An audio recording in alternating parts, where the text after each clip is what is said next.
Welcome to the Saturated Industries podcast number, who cares anymore, Avengers Age of Ultron. My name is Danny. And I'm Steve. And like I said, yeah, it's Avengers Age of Ultron. Yeah. I don't like this movie. I don't like it at all. I like it. I enjoy it. It's a good film, but it has so much more potential than it gives, than it lives up to. So this is like the movie that broke Joss Whedon. This is like there was all that kind of chatter before, during, and after the movie about how much more Marvel was leaning on him. So there's all him having to cut out loads of the Thor scenes and stuff. Yeah, and like how he had to fight to keep the farm scene in, and how basically he had to fight for all of the characterization. All of the good parts. Yeah, all of the stuff that everybody liked about the Avengers. Like, basically they gave him apparently free reign on the Avengers, or like, you know, their whatever notes or feedback they had on the Avengers were like, yeah, keep doing what you're doing.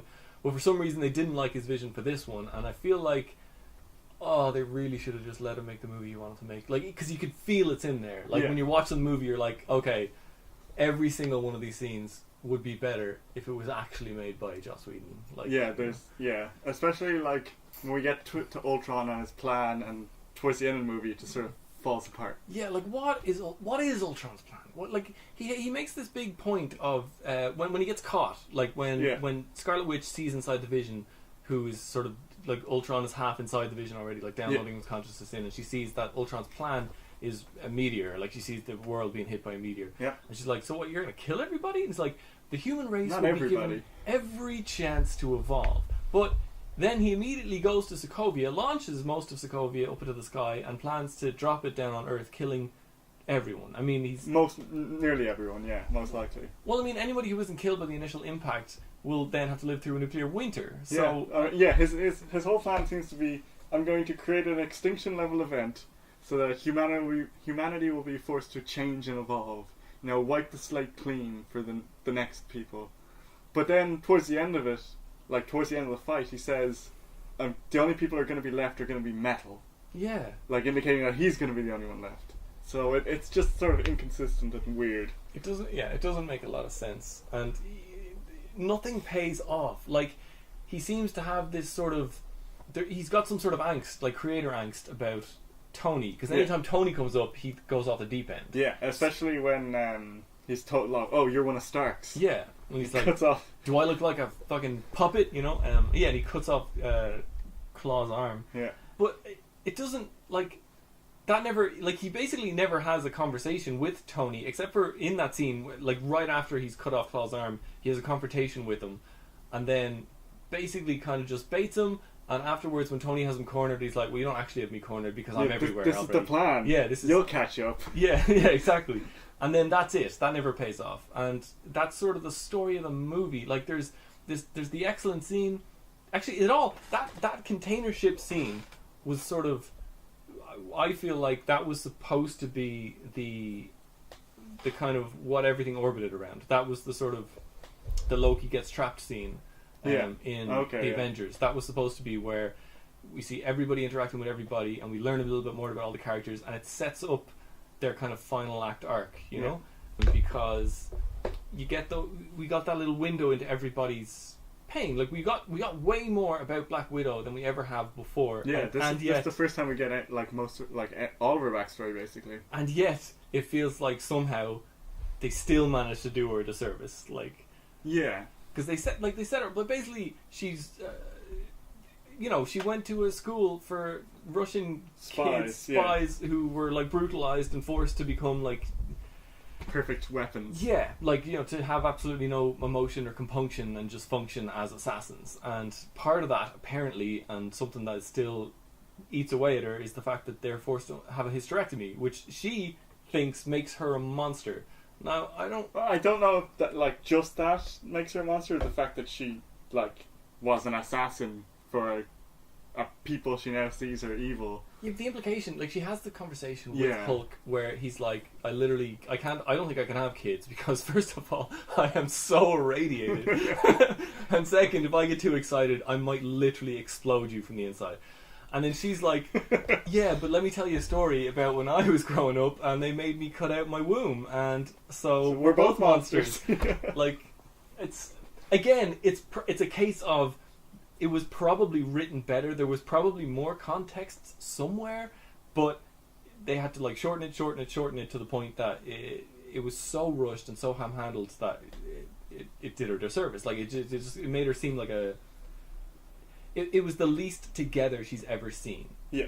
Which that's kind of, I'm not saying that every character has to be together all the time, or like the characters who were established as like real put together people have to remain that way.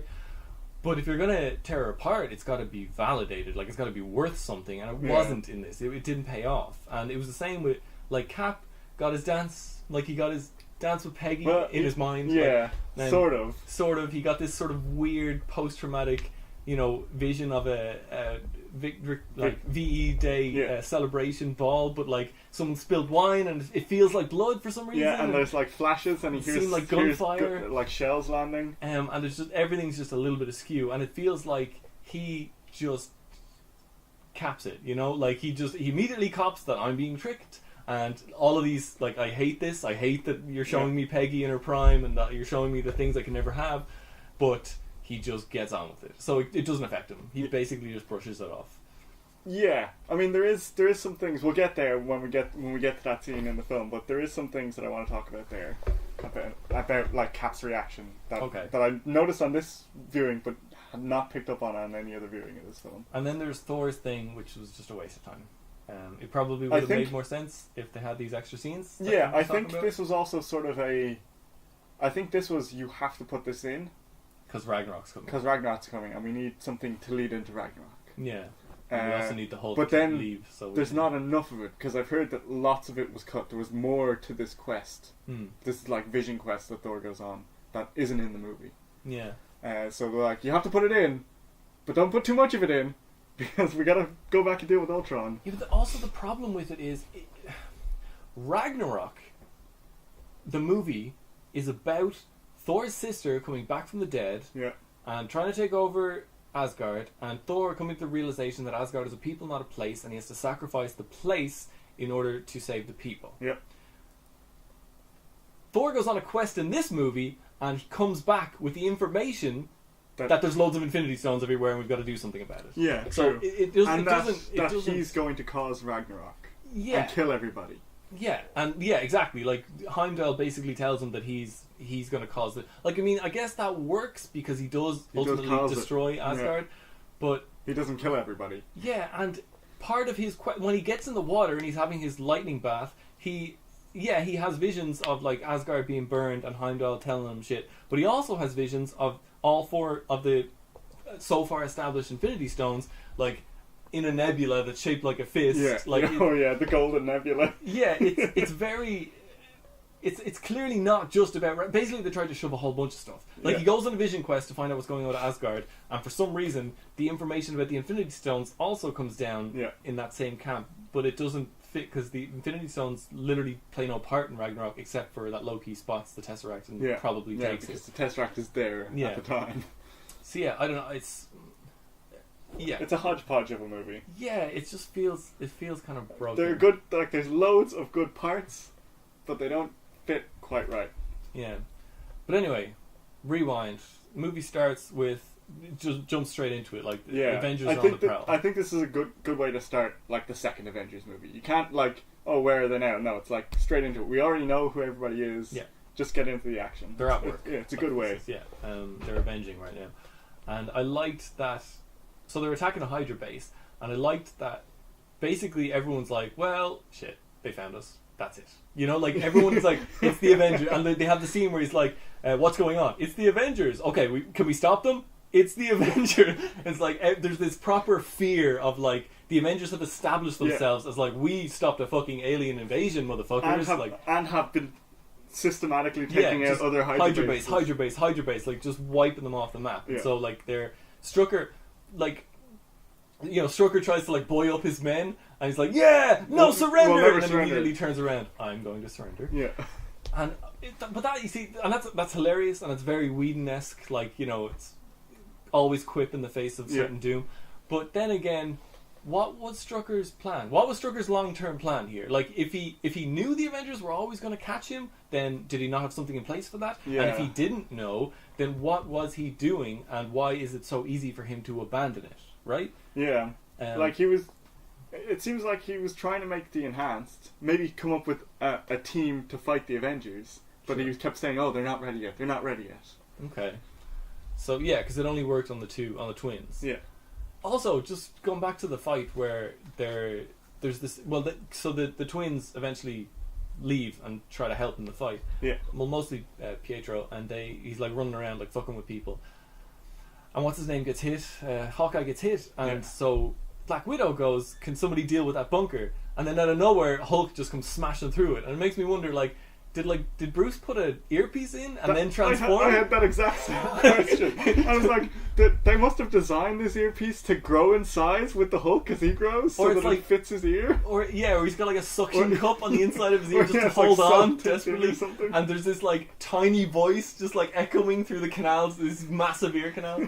I don't know. It's really funny to imagine how did he hear her? Like how did he hear I can imagine Hulk hearing a buzzing and just like hitting his head.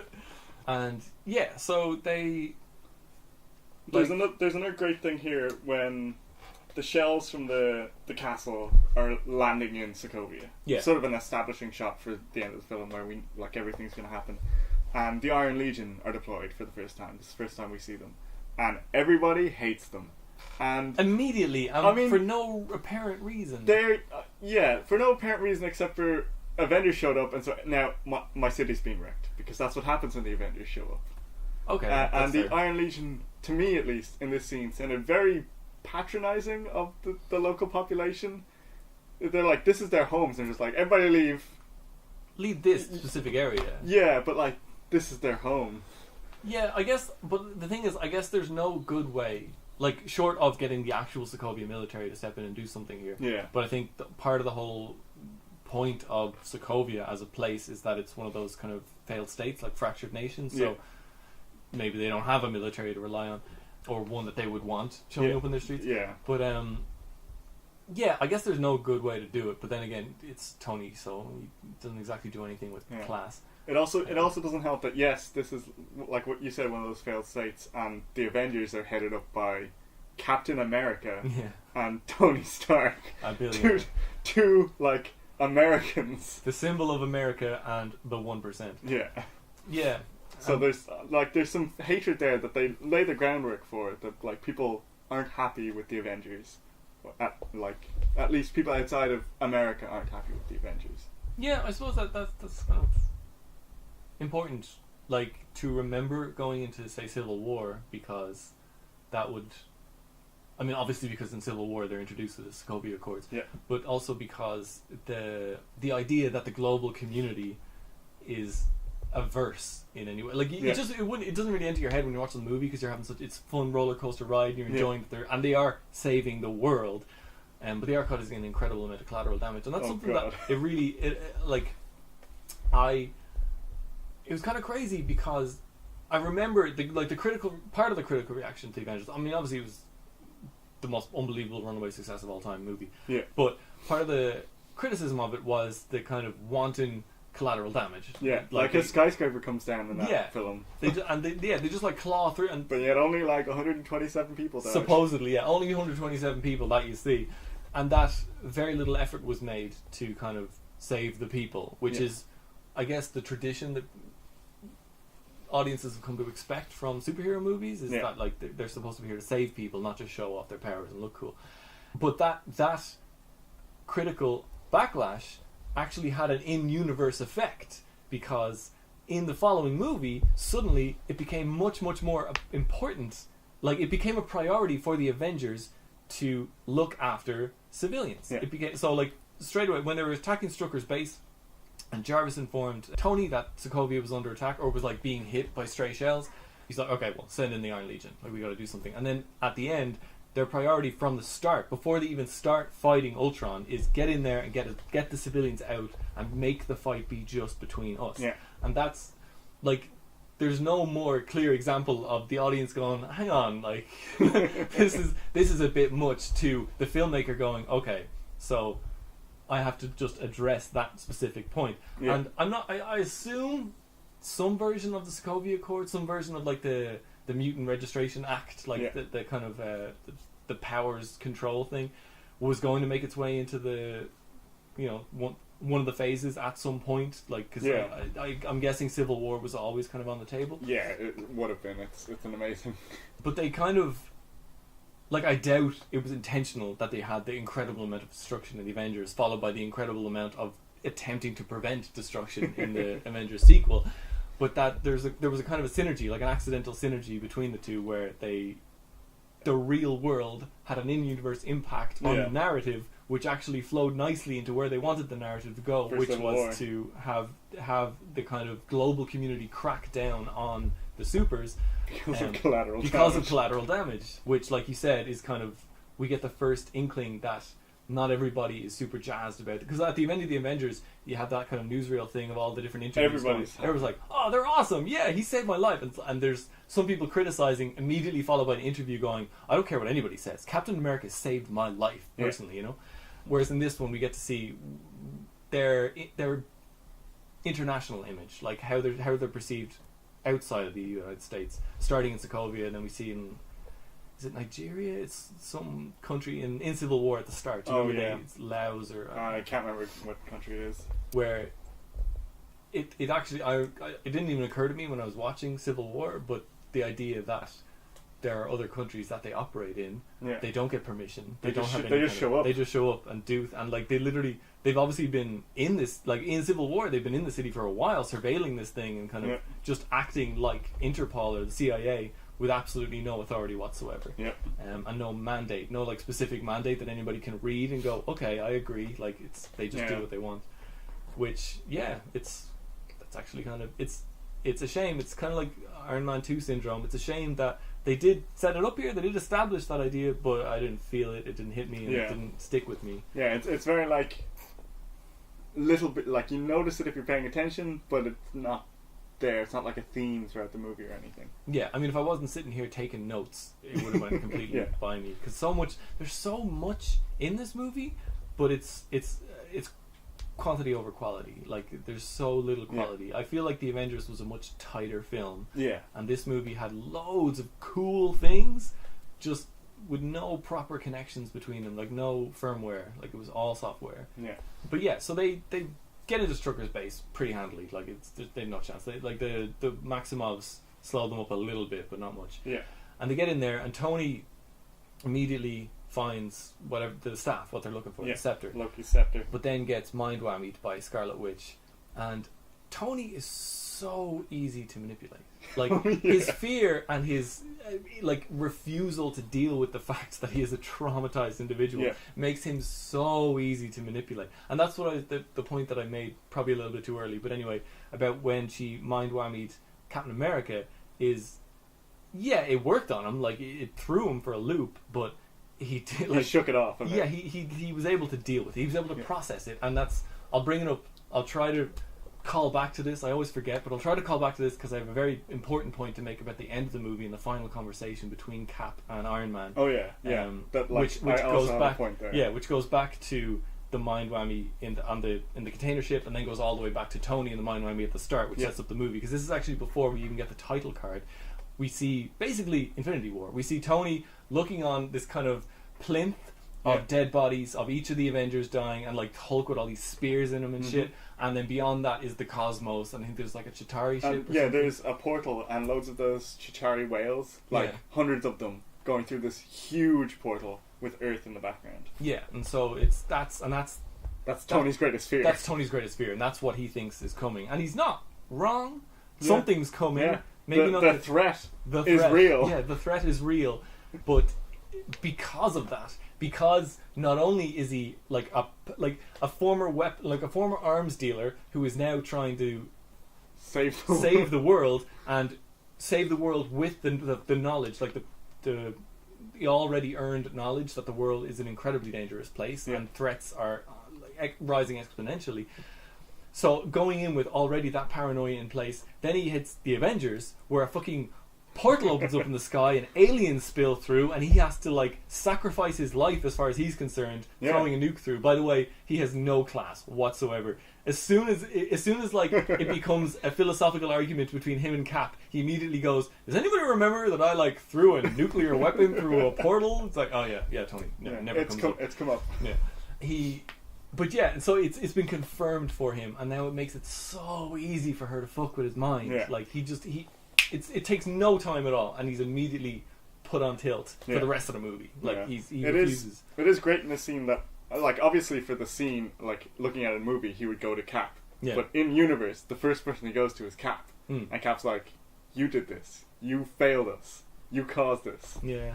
Which is like that's Tony's greatest fear, like failing people and causing everything. And also, like Tony's, like I think secretly Tony's greatest fear is failing Cap, because he'll never admit it. Yeah. But Cap's respect is so important to him. Yeah, because it's sort of almost like a father figure, but not really, because they're the same age. But he's not like a contemporary of his father who has been teleported to his age. Yeah. But yeah, and then it's so Tony. Like straight away, like Tony comes back from this incident convinced that he needs to up the ante again. Like he needs to create something even more powerful to defend the world. Yeah, so they win, and the Avengers are like on a high. They pulled off their successful mission. Even Banner. But before this, I'm talking about before the party now. Oh, okay. No, not the party. I'm talking about like on the plane back. Okay, yeah. Yeah, even Banner is like, he turned into the Hulk, but he was okay with it. He's like, yeah, this I'm okay with this. It's working, and that contrasts really nicely with the scene in the middle of the movie where they lost the mission after the container ship, and everybody is just devastated. But like, Hulk isn't super happy because when Thor is asked for a battle report and he's like, the gates of hell, or he's not super happy, but like he knows he's done a good thing. Yeah. Okay. Yeah. Compared with later when he's literally like PTSD, wrapped himself in a blanket. Everybody's staring off in different directions. But that's also so. Again, we're never going to get it, but I really want the Tony Banner movie, like where they're just scientists at large. Yeah. But they're paired so well. They work so well together. They're like an excellent comedy duo, but also have great. Their characters pair really well together because one is the kind of entitled, brash, let's do it scientist, and one is the no, I've seen what happens when you let's do it. Yeah. Let's not, and but Tony uses that. So Hulk has come to terms with the fact that like his powers can be used for good. He's not super comfortable with it, but he's accepted his role in the Avengers. But he would rather not have to do it. And that's what Tony uses against him, because when they get back, he's like, listen, this stone, I'm not sure exactly how it works, but I'm pretty sure if we stick it in here and we do a couple of things, I could make something that will make it so you will never have to turn into the Hulk again. This is Tony. It happens throughout, like in different scenes throughout this movie, but Tony controlling the situation because he has to control everything. Yeah, and he doesn't realize that he himself is already under control. He's already being manipulated. This entire arc for him has been set in motion by Scarlet Witch. Yeah. She is tricking him from the start, and he's bleeding that into other people. Like he's convincing other people to get on board with his campaign that isn't even his to begin with. Yeah. And was the point I was actually trying to make. Yeah, sorry. So he comes back and he's 100%. We have to, like, I've seen that there's 2 enhanced people in the field now, and we have to up our game. We have to up our ante. We have to create an armor around the world. Yeah. So Ultron, we've got to figure out a bouncer for the world so that the next time the nasties show up, they won't even get into the club. Yeah. But in that same, so he's like, he arrives back and he's immediately into his lab with Banner, and they have like the montage and do all that shit. They've got 3 days to try and figure it out. Yeah, but Cap arrives back and he has a walk and talk with Maria Hill, where he gets the same kind of information. Like he's told about the Maximoffs, and he's told about their powers and their backstory and all that stuff. And he immediately goes, well, she kind of says something derogatory, like they're crazy, they're insane, they're weirdos. Yeah, what madman would allow a German scientist to experiment on him in order to protect his country? He's like, yeah, but we're not at war. Yeah, but they are. Yeah, and that's he sees their side. Yeah, exactly. And that's again an example. Every time we talked about Cap is a humanist. Like, he sees the other person's side. He knows what's right and wrong, but he's not just going to condemn these kids, because, and they are kids. Like, he's not just going to condemn them because they've had a hard life, because he's had a hard life. Everybody in this situation has had a pretty hard life. Everyone's an orphan. If Cap could see himself doing exactly what they did. He literally did. Yeah. He did exactly what they did. It's just that they've done it now in Nick Fury's time, when everything's a little bit more complex, and it's not as simple as I'm just protecting my country or looking out for national interest or being a patriot. Because patriotism doesn't mean anything unless you're fucking American. a patriotic Sokovian is a fucking communist, and that's all that matters.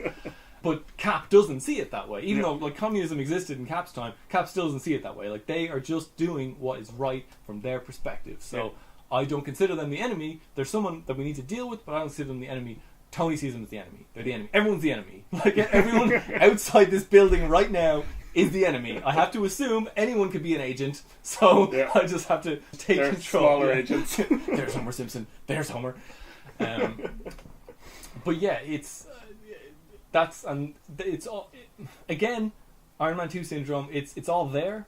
Like, the seeds of civil war are there. The kind of the personality clash between, and they have a couple of proper arguments and clashes throughout the movie. This does some good. Like, if nothing else, it does some good world building and setting up the rest of, like, Civil War and the rest of the movies to come. Yeah, but I feel like, had it been executed better and if it gelled more, you actually probably could have cut out the first act of Civil War and just went straight into it. Like, you would have immediately known, Tony, I get it. Tony and Cap are completely at odds. They have a completely different philosophy. And they've been ever so slowly, like, gradually drifting apart in their approaches to everything. To the point that if this movie had been executed correctly, by the time you came around to Civil War, if Tony and Cap were already at each other's throats, you'd be like, yeah, that makes sense. Yeah. And you could have even opened it with, like, a quick, like, William Hurt introduces the Sokovia Accords, and then Cap and Tony sit down in a room, and Tony offers him the 2 pens, and Cap's like, listen, nah. And you wouldn't have needed the Bucky stuff to kind of drive a wedge, and then you wouldn't have all those fucking complaints about how bonkers Zemo's plan is. But when we get to Civil War, I'm going to defend that plan to the death.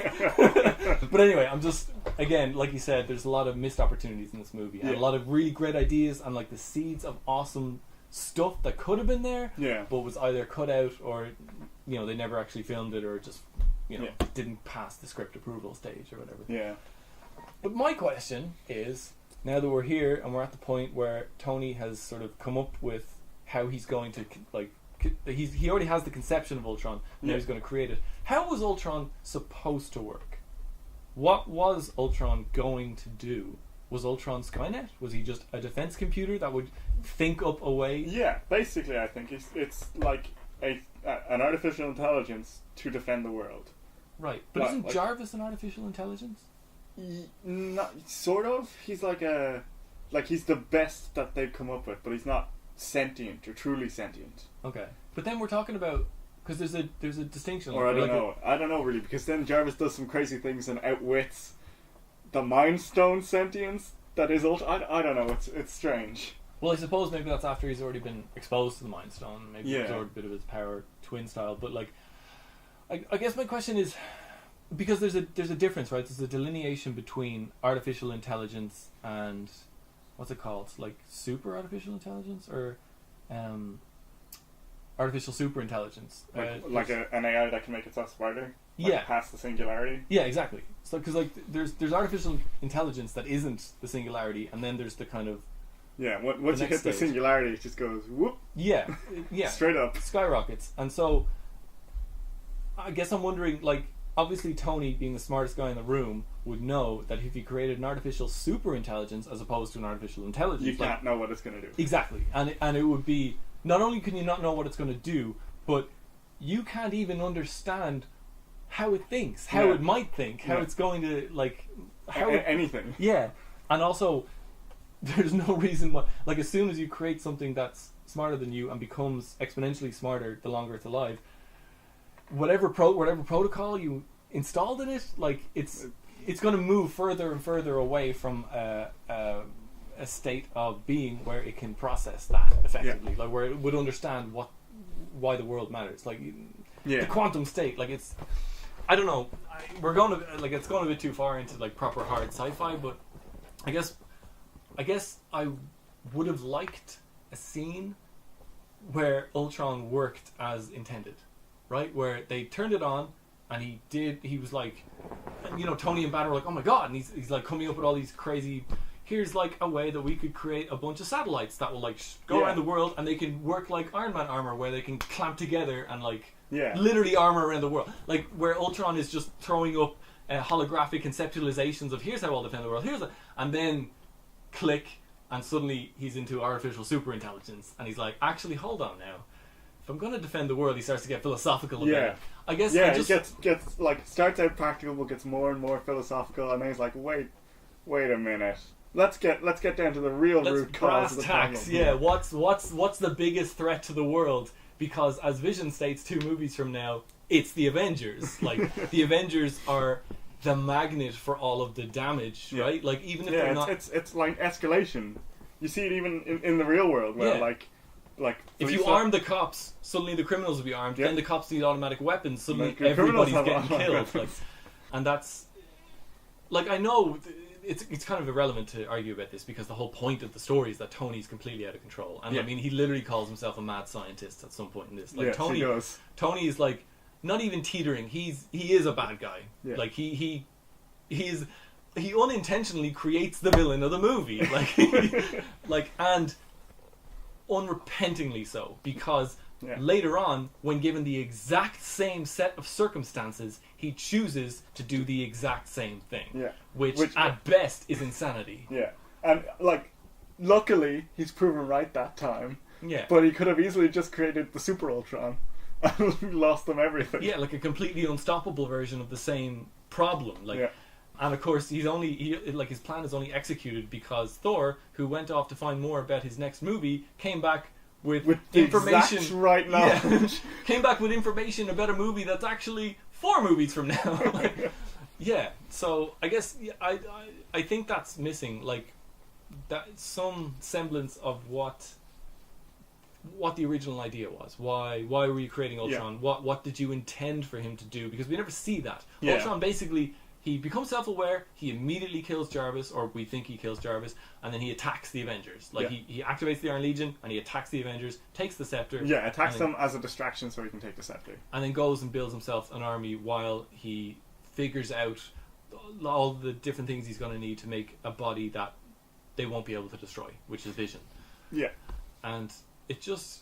And it seems like he wants, like, Vision for some other reason as well, but it's not like he's like, oh, I need a new body, but when he doesn't get that new body, it doesn't matter, really. Yeah, well, because he just makes a vibranium version of his but he had the vibranium already when he was using it to make Vision, and then a vibranium regular Ultron and then a big vibranium spike, which I guess is still lying in Sokovia somewhere, because it survived that vaporization of the city and just started falling down. Yeah. That would have caused a creative amount of damage by itself, because vibranium... That's a kinetic kill weapon right there. That's basically what formed the Wakandan mountain full of vibranium.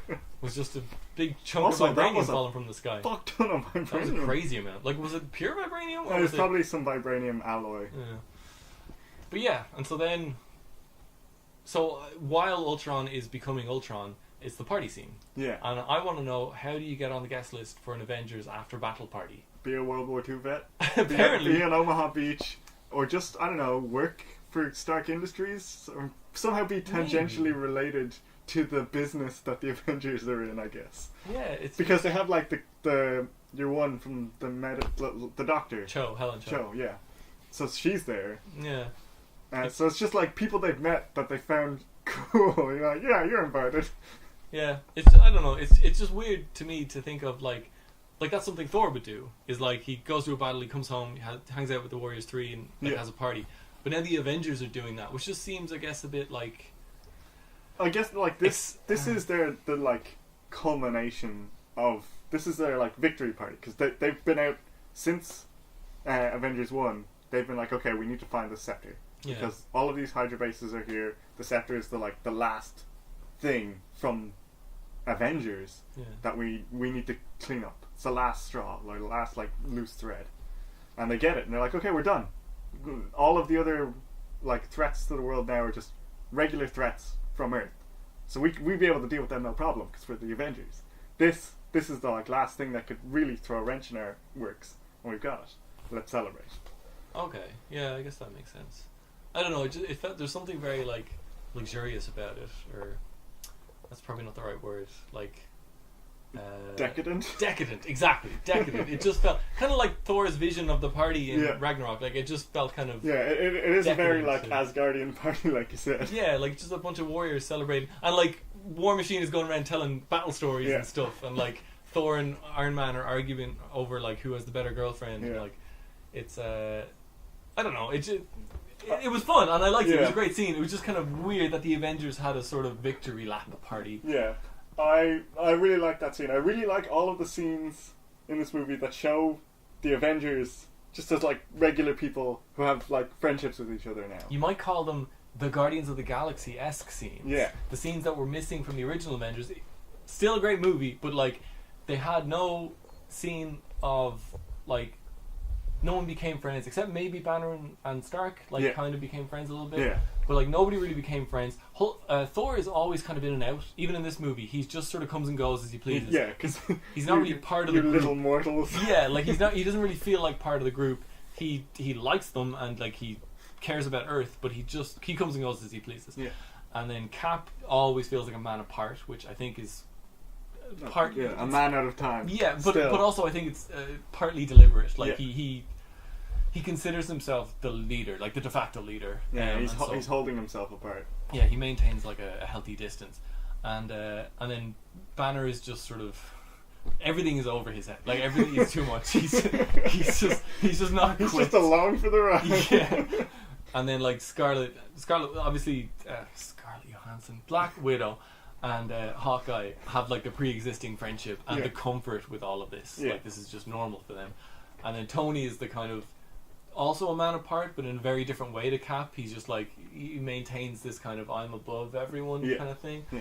So I'm Tony Stark.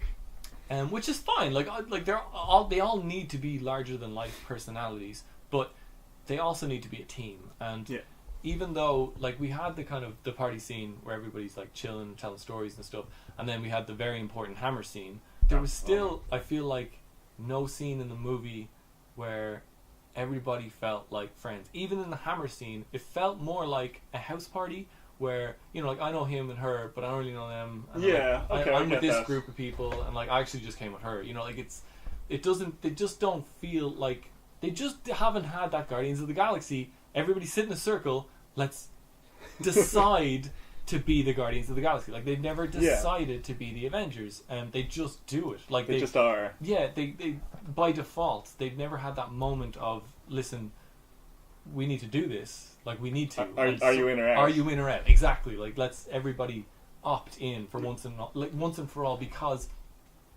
it allows everybody to be out. Like they have this kind of continuous wavering of everybody's commitment, right? And it happens a lot in this movie as well. It happens a lot in just this movie of people's levels of like, how in am I here, you know?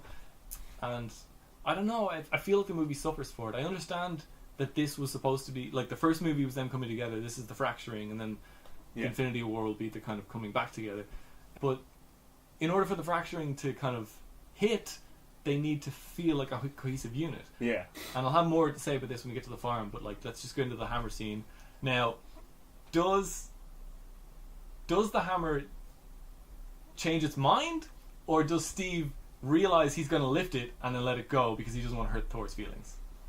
Because why would the hammer move a little bit and then not? Like it either moves or it doesn't move, right? You're either worthy or you're not worthy. Yeah, I think that the thing here is that Steve is worthy, but he's trying to pick up the hammer here for an unworthy reason. Okay. Yeah, okay. That's fair. That's that's a good way to. Because I think say in Infinity War, if the hammer hadn't been broken or if it gets reforged or whatever, if like it comes down to it and like Cap's shield is missing and the hammer's lying right there, he'll go to pick it up and he'll be able to pick it up. And just like swing it at Thanos or something like that. Yeah. I could see that like dramatic scene happening. That would be friggin' amazing. I'm pretty sure in a comic book, Thor's been like laid out and he can't reach his hammer, and like a little kid just like picks it up and gives it to him, Aww. Yeah, well, so that's what I was thinking about. Actually, weirdly, completely unrelated. Like, because I know we've been doing this every week, so everyone knows that we're doing this podcast. But completely unrelated, on Facebook, I got into like an argument about Thor's hammer today with somebody, and specifically about Age of Ultron, and like, no, actually, it wasn't about Age of Ultron. It was about whether or not a Jedi could lift it, and I linked them to the Cause Science video of like, could Kylo Ren lift it? Because he's definitely not worthy, but he has Jedi powers, and is it like can the hammer tell when it's being lifted by the Force? You know, that kind of thing. And I came down on the side of like, whosoever holds this hammer, if he be worthy, can wield the power of Thor. Which to me says, number one, it's about wielding the hammer, not lifting it. Because it's not as if the hammer repulses anyone who's unworthy. You know, Thor often will put it on, like he puts it on Loki, he puts it in the mouth of the dragon, like, so... He'll just leave it in places as a tool because it's useful. It's a hammer, yeah. And so like, aside from the fact that you need to be worthy to wield it, to like pick it up and swing it, there's also the fact that it was forged in the heart of a neutron star, so it's incredibly heavy. So I would, like, my argument was that, like, like a Jedi could lift it with the Force, because the Force is an energy field that surrounds, penetrates, and binds the entire galaxy. So neutron star particles are particles, part of every other kind of particles, and so you could lift it, because the only reason why a person couldn't lift it is because it's heavy. Now, you couldn't like swing it because you're not worthy. If a person is worthy, they could lift it. No, I know, but magic. Like that part's magic. And that part's like the spell that was put on it by Odin when he threw it into the... But in terms of like, when Loki's like pinned on the Bifrost underneath it, he couldn't like pick it up and like throw it at Thor. But if he had like an incredible amount of strength, like the amount of strength it would take to lift a neutron star, he could like shimmy it off his chest, I think. I don't think so. Maybe not, I don't know. But like, it's... I can't remember what the original, like, what were you talking about? Like, a kid could pick it up? If a Jedi could pick it up. If a Jedi... No, but like, so you were saying that a kid could pick it up, and then... Because we're going to get into it, like, later, obviously the Vision picks it up. Yeah. And is that because he was born yesterday? So he is a kid. Like, he's innocent, and he hasn't yet been corrupted by the complexities of modern life? Or because he's the Vision, and the Vision has an Infinity Stone in his head. Yeah. Infinity Stone trumps everything. So nearly everything. Except for bonks on the head and Wanda. except for severe cranial injuries and mind whammies. But yeah, I don't know, because that was part of the... Well, I always do this. I fucking trail off and I have no idea what I'm talking about. But that was part of the argument that I got into on Facebook, was that the Vision does lift it, but there's an argument to be made that he might be able to lift it because, like, it might be a red herring. It might be that he's actually able to lift it because he has the Mind Stone in his head, not because he's worthy, not because he's a good guy, but because he's infinitely powerful, because he has an Infinity Stone on his forehead. And so when Thanos shows up, and Thanos has like the only person with the actual ability to control the Infinity Stone, suddenly Vision might not be an ally anymore. True. And so everyone's going to trust him implicitly, but he might turn on them. But I don't know. Yeah, that's a good point. But yeah, so what are we talking about? So actually, because that's pretty much all we have to say about the hammer, I just wanted to talk about when specifically do Banner and Natasha get together, or did they get together, or is this like that conversation they have in the party? Is that the first time they've ever expressed feelings for each other, or has this been something that's going for a while? Because I did a kind of timeline of their interactions, and literally it's 2 days. Like, I have it written down. They have a party. They had a conversation at the party. They do Ultron research, which takes about a day. The Ultron is 3 days. No, that's before. Oh, okay, yeah. Oh, yeah, the secondary Ultron. This is the end of This is when they're trying to figure out what he's after and where he's going. And so then they go to Africa, and they get like mind whammied, and then they end up at Hawkeye's house, which to me is like, let's say, a week at most. Yeah. During which there was very little time for them to like talk about love, because they had a lot going on. But then when they get to the house, it's like, he comes out of the shower and she's like, "So you want to have sex, or should I have gone in there and we should have had sex already?" Yeah, she's like, I was thinking about joining you. Yeah, and it's like, "Oh, all the hot water's gone. Well, I should have joined you." And then we missed our window. Did we? And I don't know. Obviously, it feels shoehorned in anyway. because what's going on? Like, what? How do they end? Like, I get that he has this connection with her now because she has this lullaby. Which isn't a callback to something from Incredible Hulk. What's the actress's name? Betty Ross, but played by Liv Tyler. No, it was Liv Tyler. Yeah, sorry. I was actually trying to think of the actress from the other Hulk. Okay. Jennifer something, maybe? She was in like Requiem for a Dream. But anyway, which wasn't a callback. It was just something Black Widow came up with. Or I guess maybe the team I guess came up Banner with. came up with it. Maybe Banner, yeah. He got a million PhDs. One of them's got to be psychology. Another one is flying spaceships. And they have this connection, which I guess, so then, yeah, you could argue that their connection predates the conversation they have at the party. Yeah. I think, like, the party is like almost the culmination of a will they, won't they kind of back and forth between them. That was my read on it anyway. Okay. Like, they've been circling each other for a while, but neither one has made a move. But I feel like Banner didn't know that.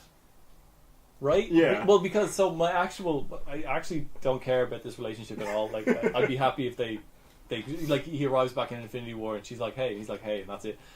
But what I actually wanted to get into was that Steve acts as her wingman. Like, so they have the conversation. Yeah. Banner has no idea what's going on, and she sort of leaves him with we could have sex. Like, she just stops short of basically looking at him and going, we could have sex, right? And then leaves. And then Steve comes over and he's like, you guys are going to hook up? He's like, what? No, what? I don't know. I'm like, dude, as the foremost expert on waiting too long, don't. Yeah. Basically being like, I know he's giving Banner advice, so he's kind of helping Banner, but even though they don't kind of address it at all in this movie, him and Natasha are like best friends. Like, as of Winter Soldier. Yeah. It doesn't really play a lot into this one. It comes back into force again in Winter Civil Soldier. Civil War, sorry. But from like my reading of it, even though the scene is clearly played for him to be like backing Banner, I read it as like he's like, Natasha's an intensely lonely person just like him, and he's seen an opportunity here for her to hook up with this guy, and so he's like, dude, like, how are you not getting this? I've seen her flirt. This ain't that. Yeah. I don't know. I just thought it was a really nice read scene. on it as well. That Cap is like wingmanning Widow. Yeah. It was really nice. See, and maybe it was on purpose. I don't know. Maybe I don't know how Joss Whedon felt about Winter Soldier, but yeah, I just liked it because I really liked their friendship. I feel like they suit each other. They make a great kind of opposite couple, like her and Captain America.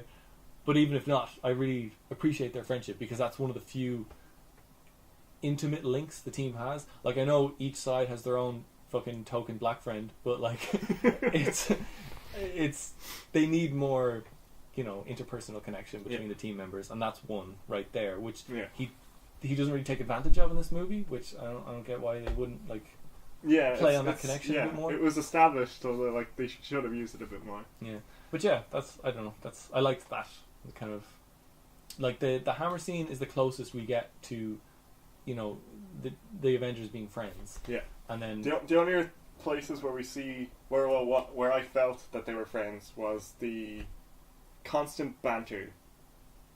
Like, throughout the entire movie, even when they're in the middle of a fight, the banter's like Steve on point, and like friendly jobs you would have with your friends, like long running jokes almost that you have with friends, or at the very least co-workers that you like, that you have with them. It felt natural and really well done throughout the film to me. Yeah, that's true. Yeah, they did a great banter. I guess the problem for me though, when it comes to, like, they've had that banter since day one. Basically, since Joss Whedon came on board, the Avengers have had banter. Yeah. And the problem there for me is that it's Joss Whedon banter. Like, Cap's wit in the Avengers is not the same as his wit in the first Avenger. Yeah. Or in the Winter Soldier. Yeah. And that's, to me, is more in character for Cap. And it's just that Whedon speak. It's, everybody's witty, everybody quips, nobody takes anything too seriously. You can definitely, you can hear it, in certain, the way people say certain phrases, you're like, wait a minute, that's just Joss Whedon. That's Joss Whedon saying that line. He literally quotes himself at the end of the movie when Sokovia lifts off the ground and Friday, Tony's new AI in his suit, goes, Sokovia is going for a ride. And she even says it with the same intonation as Summer Glau did in Serenity as River saying, we're going for a ride. Yeah. Like, it's too much, man. Like, how do you listen to that and not feel like a fucking egomaniac, you know? But then, you know, whatever. That's his auteur. Like, that's how he wants to make movies, and I like it. I appreciate it, and I stand by what I said, that I wish that Marvel hadn't stepped in so much on this movie, because it does feel like a stepped on movie. It does feel like there's so much promise here, but like some scenes are just bizarrely edited, or the pacing of like the transition from arcs to arcs, like it doesn't gel the way that I'm used to in literally anything I've ever seen Joss Whedon make before. He's always had flow. That's every movie I've ever seen around, like the Buffy, Angel, Firefly, like everything he's ever made, Dollhouse, like it always has this amazing flow. Everything flows, the story flows real, everything's connected. There's all these like little bits that just these little bits of cohesion that just bring everything together and make everything smooth and flow. And this is just like a disjointed, jarring mess, which doesn't feel like Joss Whedon at all. So I don't know what the truth is, but I believe the rumors that like for some reason the studio stepped in a lot on this, and I wish they hadn't, because I'm sure Joss Whedon would have made a better movie, Whedon speak aside. So like the banter, like I said, while it is great and it does make them feel like they know each other and they have long running jokes, anyone who's seen a lot of Joss Whedon stuff will like it just doesn't work as well. It doesn't hit them the same as doesn't. They don't feel like friends so much as like really great actors with excellent chemistry who are doing a great job of delivering lines that are written by an expert dialogue writer. As opposed to friends. You know? But yeah. Anyway, the hammer scene is the closest they get to being friends, and I wish they had played on the actual already established interpersonal connection. I want to talk about Ultron and his birth. I hate him. Like overall as a character, I like it's too over the top. His motives are unclear and weird even when you get a grasp of them.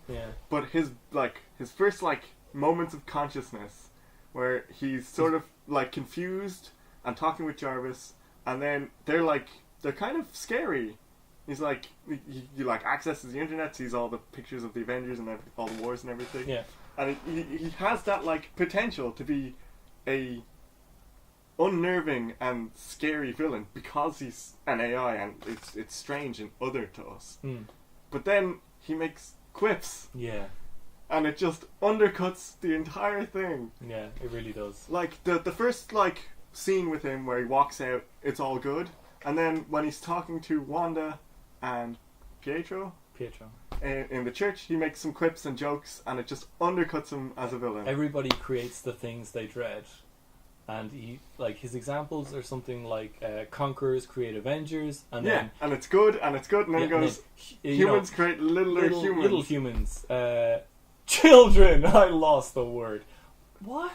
Yeah, that's terrible. Up until like that line, he's consistent and like actually a little unnerving as a villain. Because he it feels like he doesn't understand.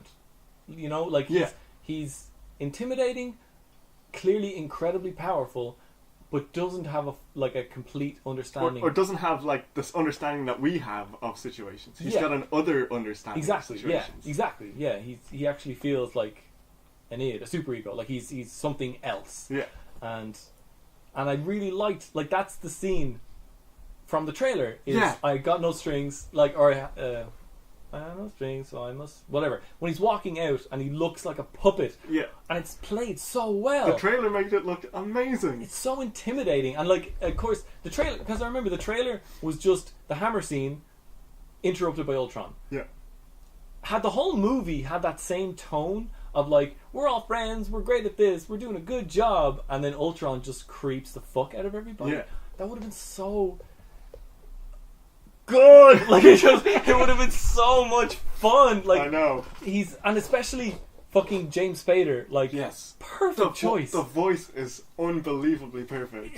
He's so awesome. I wish he had just told Joss Whedon to go fuck himself and be like, listen, just cut all the jokes out, dude. Can you not see that this is a good villain? You don't need to supplement. Like he literally. Do you think it was Joss Whedon that put in the jokes, or do you think it was Disney that was like, no, we need some jokes from the villain? Oh, yeah, that's a good point. I guess I don't know. I mean, I assumed it was Joss Whedon because they're written by Joss Whedon, but of course they're written by Joss Whedon either way. So, yeah, that's a good point. Because Joss Whedon can do like Creepy villains. Yeah, he can. Shit.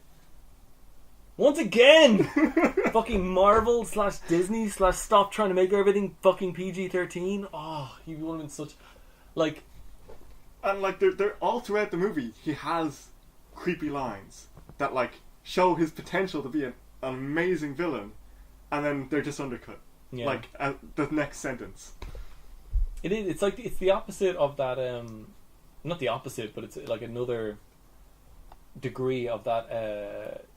Like dramatic pathos undercut by a quip. That kind of all Marvel movies and subsequently all action movies ever do now. Like ever since basically the 21st century. But instead of it being like pathos undercut by comedy, it's like horror. It's you know he's getting into. He's unnerving you. He's really unnerving to hear, and like the way, like you said, the way he comes to awareness and his decision making, the speed of his decision making escalates really quickly. Like he goes from not really sure what to do to I know exactly what I'm going to do and I'm going to do it right now. Yeah. In like, it takes like 30 seconds. Yeah, you can feel the acceleration. It starts slow, and as soon as it gets a little bit fast, it gets really, really fast, really, really quickly. Which is it's really well done because that's how it would work. Yeah, that's the singularity. And Jarvis, like the fear of Jarvis, even though like he doesn't emote, he can't emote, but he's you can tell there's an emotion there. There's something like it's almost like Jarvis is being forced into awareness by this thing. Like he doesn't have that same dry wit anymore. You can hear it, like you can almost hear it in the voice where it's like, please let me just contact Mr. Stark. Yeah. Also, when he does finally have form, I'm not sure where that, like where the robot body, like his kind of official Ultron robot body comes from. But when he does finally end up in it, like when he meets the twins for the first time, why does he have lips? Why does he have teeth? Why does a robot have lips and teeth? Why isn't it just like a blank mask? I understand why there needs to be a face. I get that, and I understand maybe even having some articulation around the eyes. Yeah. But like before this movie came out, I don't read the comics, but I looked up Ultron, and every incarnation of like in any of the comics, all the images, all the artwork I saw of him were pretty much the same from like the nose up, but his mouth was just a sort of empty space with an equalizer thing. A sound equalizer screen there to show that he's talking. So he had this sort of, he had like a jaw, he had like an upper jaw and a lower jaw, and like but then it was completely hollow. But and then set sort of back into the jaw, like back where your molars would be or something. Was just this flat screen that showed that he was talking. That would have been so much scarier. That would have been a way more intimidating feature because he would have been human enough. But not quite. Right in that uncanny valley. Exactly, right in the uncanny valley, and instead they made him like kind of funny. They like anthropomorphized him too much by giving him so much articulation in the face. And it just doesn't make any sense because either he's a that's my dog that you can hear panting if you can hear that. I don't know. Who now fell off the bed. And it doesn't make any sense because either he's a Stark robot, in which case all of the Stark robots have at most a facial slit. Yeah. Or I guess he's like a Strucker bot, like one of the like Hydra robots, the Hydra Iron Man equivalents they were working on. Apparently, thousands of them at this Sokovian base. In which case, like why, like they could barely ape Iron Man, and all the other Ultron bots are like bare bones. Like they all just look like Iron Legion. This is like his avatar. Yeah. So did he build it himself and give himself lips? Yeah. I mean, because that's the like once he leaves Stark Tower, he takes over the Sokovia base and starts building all the robots. So I imagine he built himself the body that he wanted. himself teeth. What are they for? I don't know. I don't know. I really hated it. Like having, I guess maybe it was because I set myself up because I went into the movie expecting it to look a certain way. Okay, yeah. But I just feel like that look. First of all, it's iconic. Like in every incarnation of Ultron, he always has the kind of equalizer mouth. Yeah.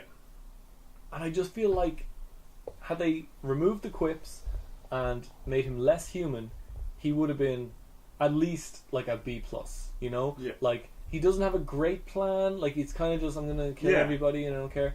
But that like even if that was your plan, if you were unnerving about it the entire way, it would have boosted the plan up a little bit somehow. And if you weren't so human, I would completely like get behind the idea that you want to make a world that is just metal, right? Like because they do, like I said, they have that thing that doesn't pay off where it seems like maybe he does want to be a bit human and like he kind of hates Tony Stark, but he kind of wants to be Tony Stark. Yeah. But that plot line is just abandoned at some point, and so we never get payoff to either, you know?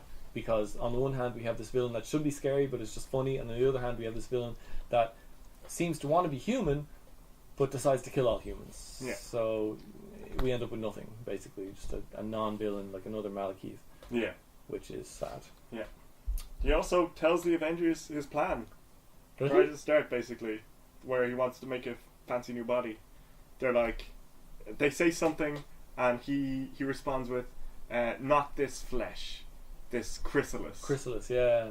So like, it's not this shattered old robot that I'm standing in. I'm going to make a new body. Mm.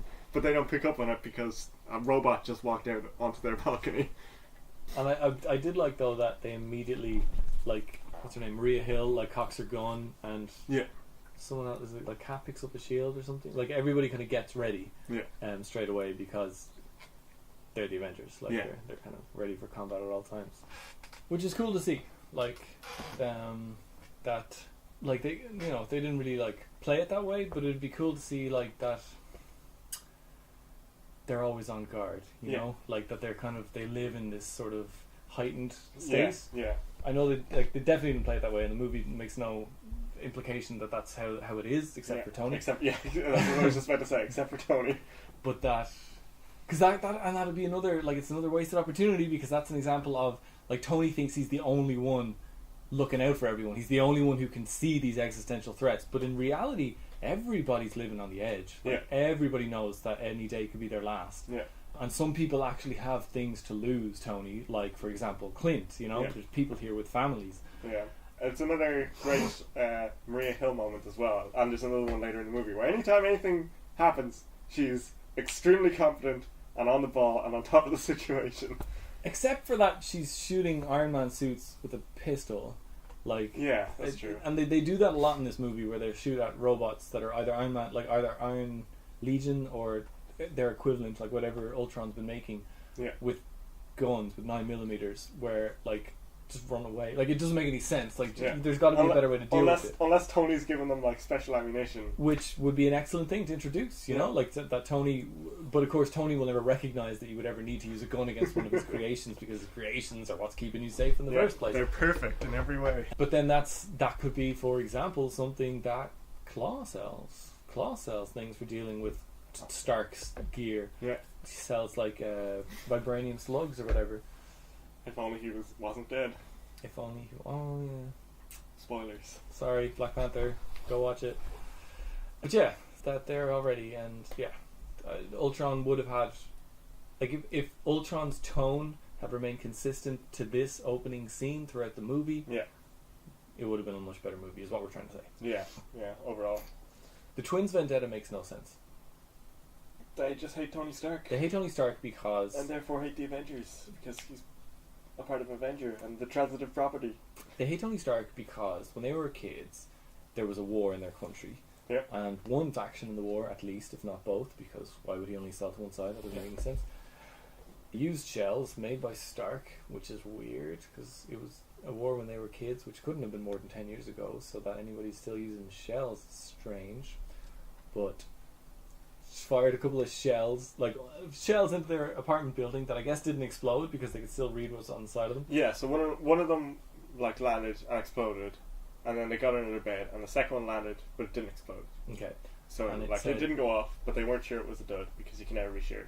And it said Stark on the side of it. Yeah, because all of Tony's weapons Stark said Stark Industries. And so they developed a deep and abiding hatred for Stark and Because carried they had that to on sit there into for adulthood. 3 days buried in rubble staring at Stark Industries. Sure, yeah, it's traumatic. I get it. It doesn't make any sense. Like, who in history has ever blamed the manufacturer of the ammunition?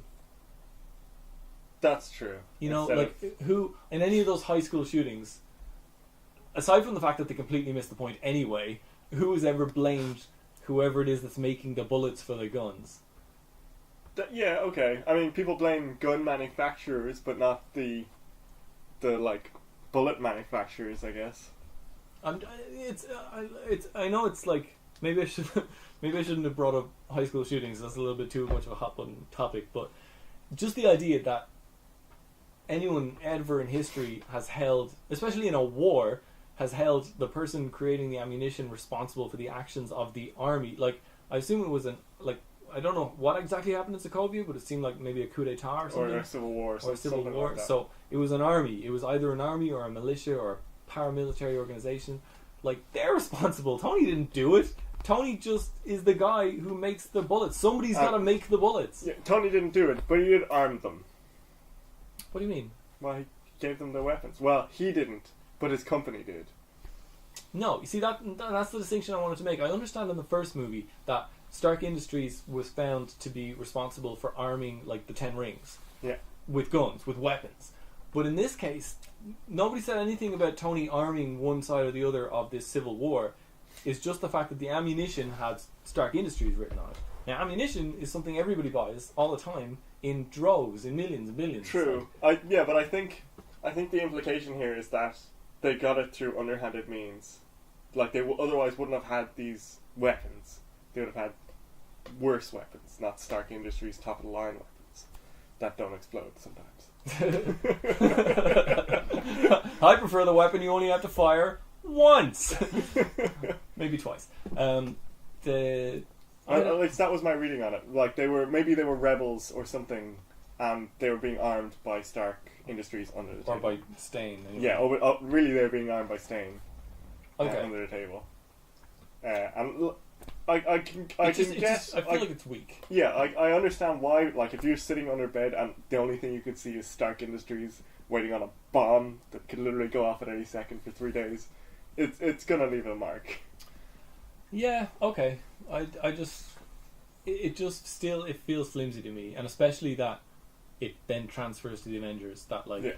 I could understand when Strucker's castle is under attack, why they would go after Iron Man. Yeah. Like, the two of them would try and take or down even Iron some Man. of the Avengers, because they're directly under attack. But I don't know. It's just the fact that they hold such an abiding grudge, like, enough to side with. And that's the thing. It works because they didn't play Ultron pure evil. So the fact, like, when they went in there and they met Ultron and he was talking and he was being real weird, Yeah. and you could see it on their faces that he's being real weird, they were hesitant. They were reticent. Like, they were like, well, maybe we shouldn't join up with this guy. This is weirder than we thought. But then he starts making weird jokes and being kind of like making dad jokes, you know, Yeah. just being silly. And so it kind of, I wouldn't say that would be enough to allay their fears. Were they real people? But it kind of, it breaks the tension in the scene. Yeah. And so you go along with the fact that, yeah, okay, they sign up with this guy. But I just feel like if you think about it for a few seconds, it's their justification for going along with what Ultron's plan is a bit flimsy. Yeah. Because Ultron's plan is to kill all the Avengers, and the Avengers are, like, inarguably a force of good. Tony Stark has made mistakes in his past, and I can fully understand maybe one or both of them deciding to, like, try and kill Tony Stark. Yeah. But all the Avengers, like, Yeah, the only thing I could say to that would be that it's flimsy, but the rest of the world doesn't like the Avengers as much as we like the Avengers, or the United States like the Avengers. Because some of them could see the Avengers as wherever the Avengers show up, everything explodes. Everything goes to shit. Yeah. But I mean, just because I don't like SEAL Team 6 doesn't mean I'm going to go kill SEAL Team 6. It's true. Like, you know, I mean, unless SEAL Team 6 trapped you in a building with a grenade and we'd had SEAL Team 6 logo on the side. No, but I mean, like, imagine. No, but I'm saying, say, you know, an Afghani or an Iraqi or an Iranian, like, say anyone from any of the countries in which America operates sort of without scruples, like, you know, maybe not, like, the UN isn't on board with this, but America can pretty much do whatever it wants because, let's face it, they're in charge. From any of those countries, sort of taking umbrage with, I'm picking SEAL Team 6 because they're like a small team of people, but the idea that like a couple of kids from that country would decide that what we're going to do is kill all 6 of those guys because they represent this sort of imperialistic force that's come down on our country and is keeping us in perpetual war or whatever, or we just don't like them because they act with reckless abandon. I don't know, it just feels flimsy. Like there must have been a better way to work them into the story. If only that they're fucking Hydra agents, that they were taken in as children and indoctrinated by Strucker, and he did crazy experiments on them and made them powerful. So he took them from a feeling, like a situation of complete powerlessness, and gave them the power to protect and defend themselves, and told them that this is a gift from Hydra. You are now agents of Hydra. Like, I understand that would have kind of muddied the waters in terms of, like, Ultron has a plan, but Hydra has its own plan. But just fucking do it. Muddy the waters. Like, make a complex film. What's the problem? We're not idiots. Like, that's another... Like, this movie feels a lot dumber than it ought to be, because it's playing with some real high level, hard sci-fi concepts, but, like, right at the surface. Like, just way in the shallow end. And I feel like you could have shown the audience a little more respect and dove a little bit deeper, because we can take it, you know. Like, the more movies do that, the more that they kind of play for the lowest common denominator, the dumber everybody gets. Like, if you don't challenge people, they have no reason, they have no motivation to try and understand higher level concepts. And I feel like it's not the responsibility of the movie industry to fucking educate people, but it is the responsibility of artists to challenge their audiences. And that's kind of the big problem, I think, with Marvel in general, is that they're movies for everyone, so they have to be all inclusive. And so even when they get really good creative directors, or more importantly, like, incredible actors to be their bad guys, they hamstring them. Like, they're complete. They've no scope. They've no room to kind of push the boundaries. And that's, in the long run, I think the movies will suffer for it. Like, they'll keep making them forever. It's the franchise will never die. Same with Star Wars.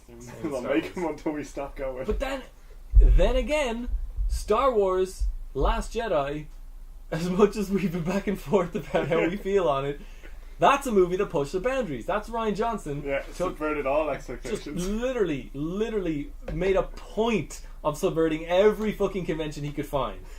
And for the most part, I think it all worked. You could have cut Rose and Finn out of the story entirely and it would have been a lot better, but for the most part, it kind of really worked.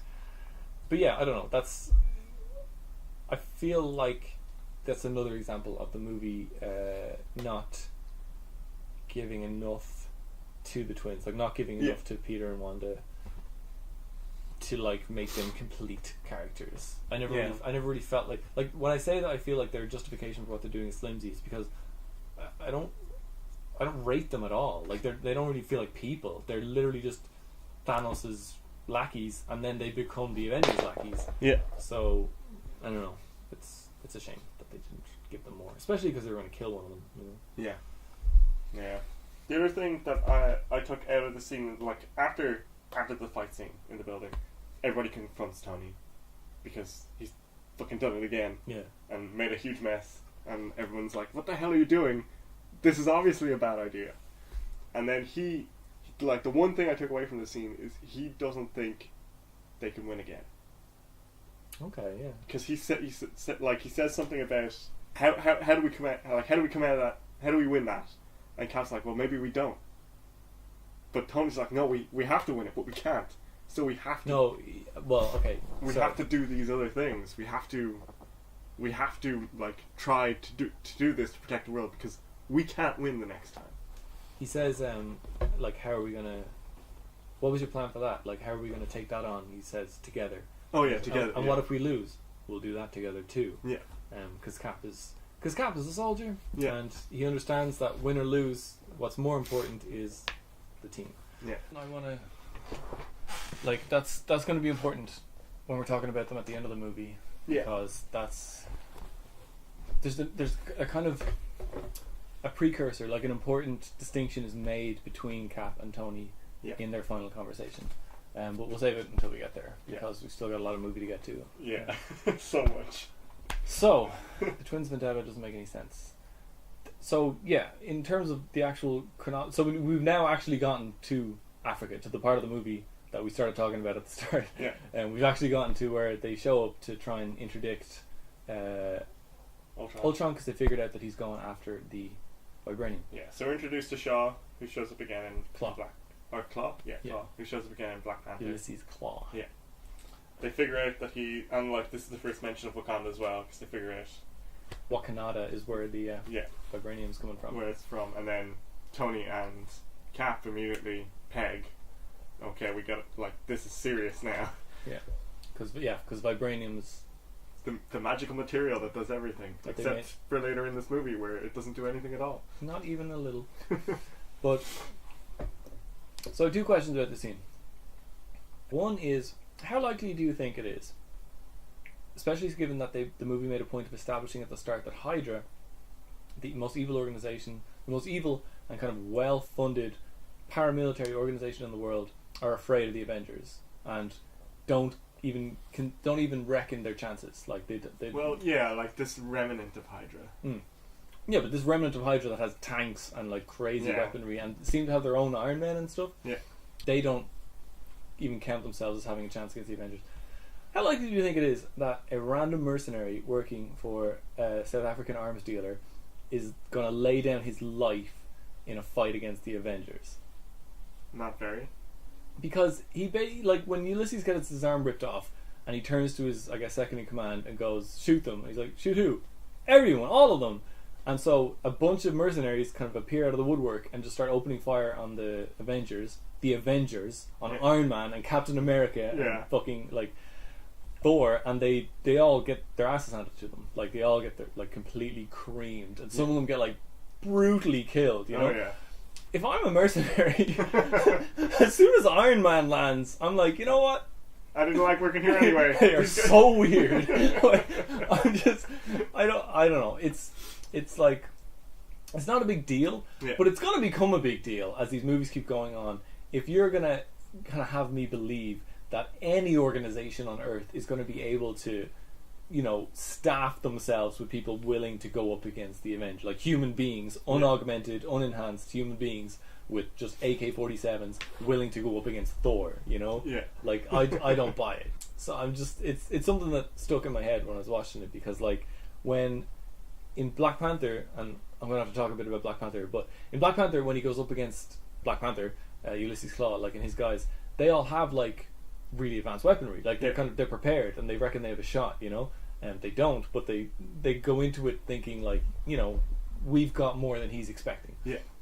But in this one, they're all just running around with like M16s, AK-47s, trying to take out Captain America and Iron Man. It's ridiculous. Like, and I found it very like a difficult scene to enjoy as soon as I kind of twigged that.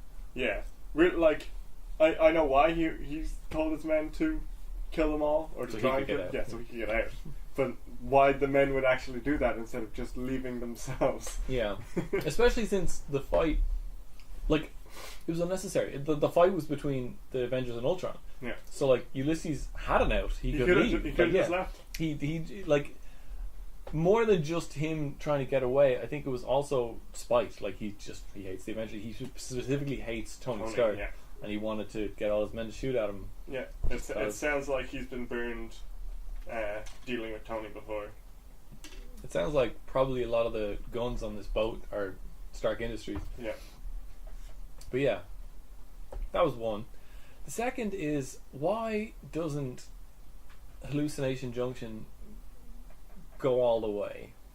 Right? Like, it feels like all of these little kind of multi-flashbacks or whatever, they touch a nerve for everybody. So they touch on Black Widow's feelings of like inadequacy and inhumanism because of what's been done to her and what she's become.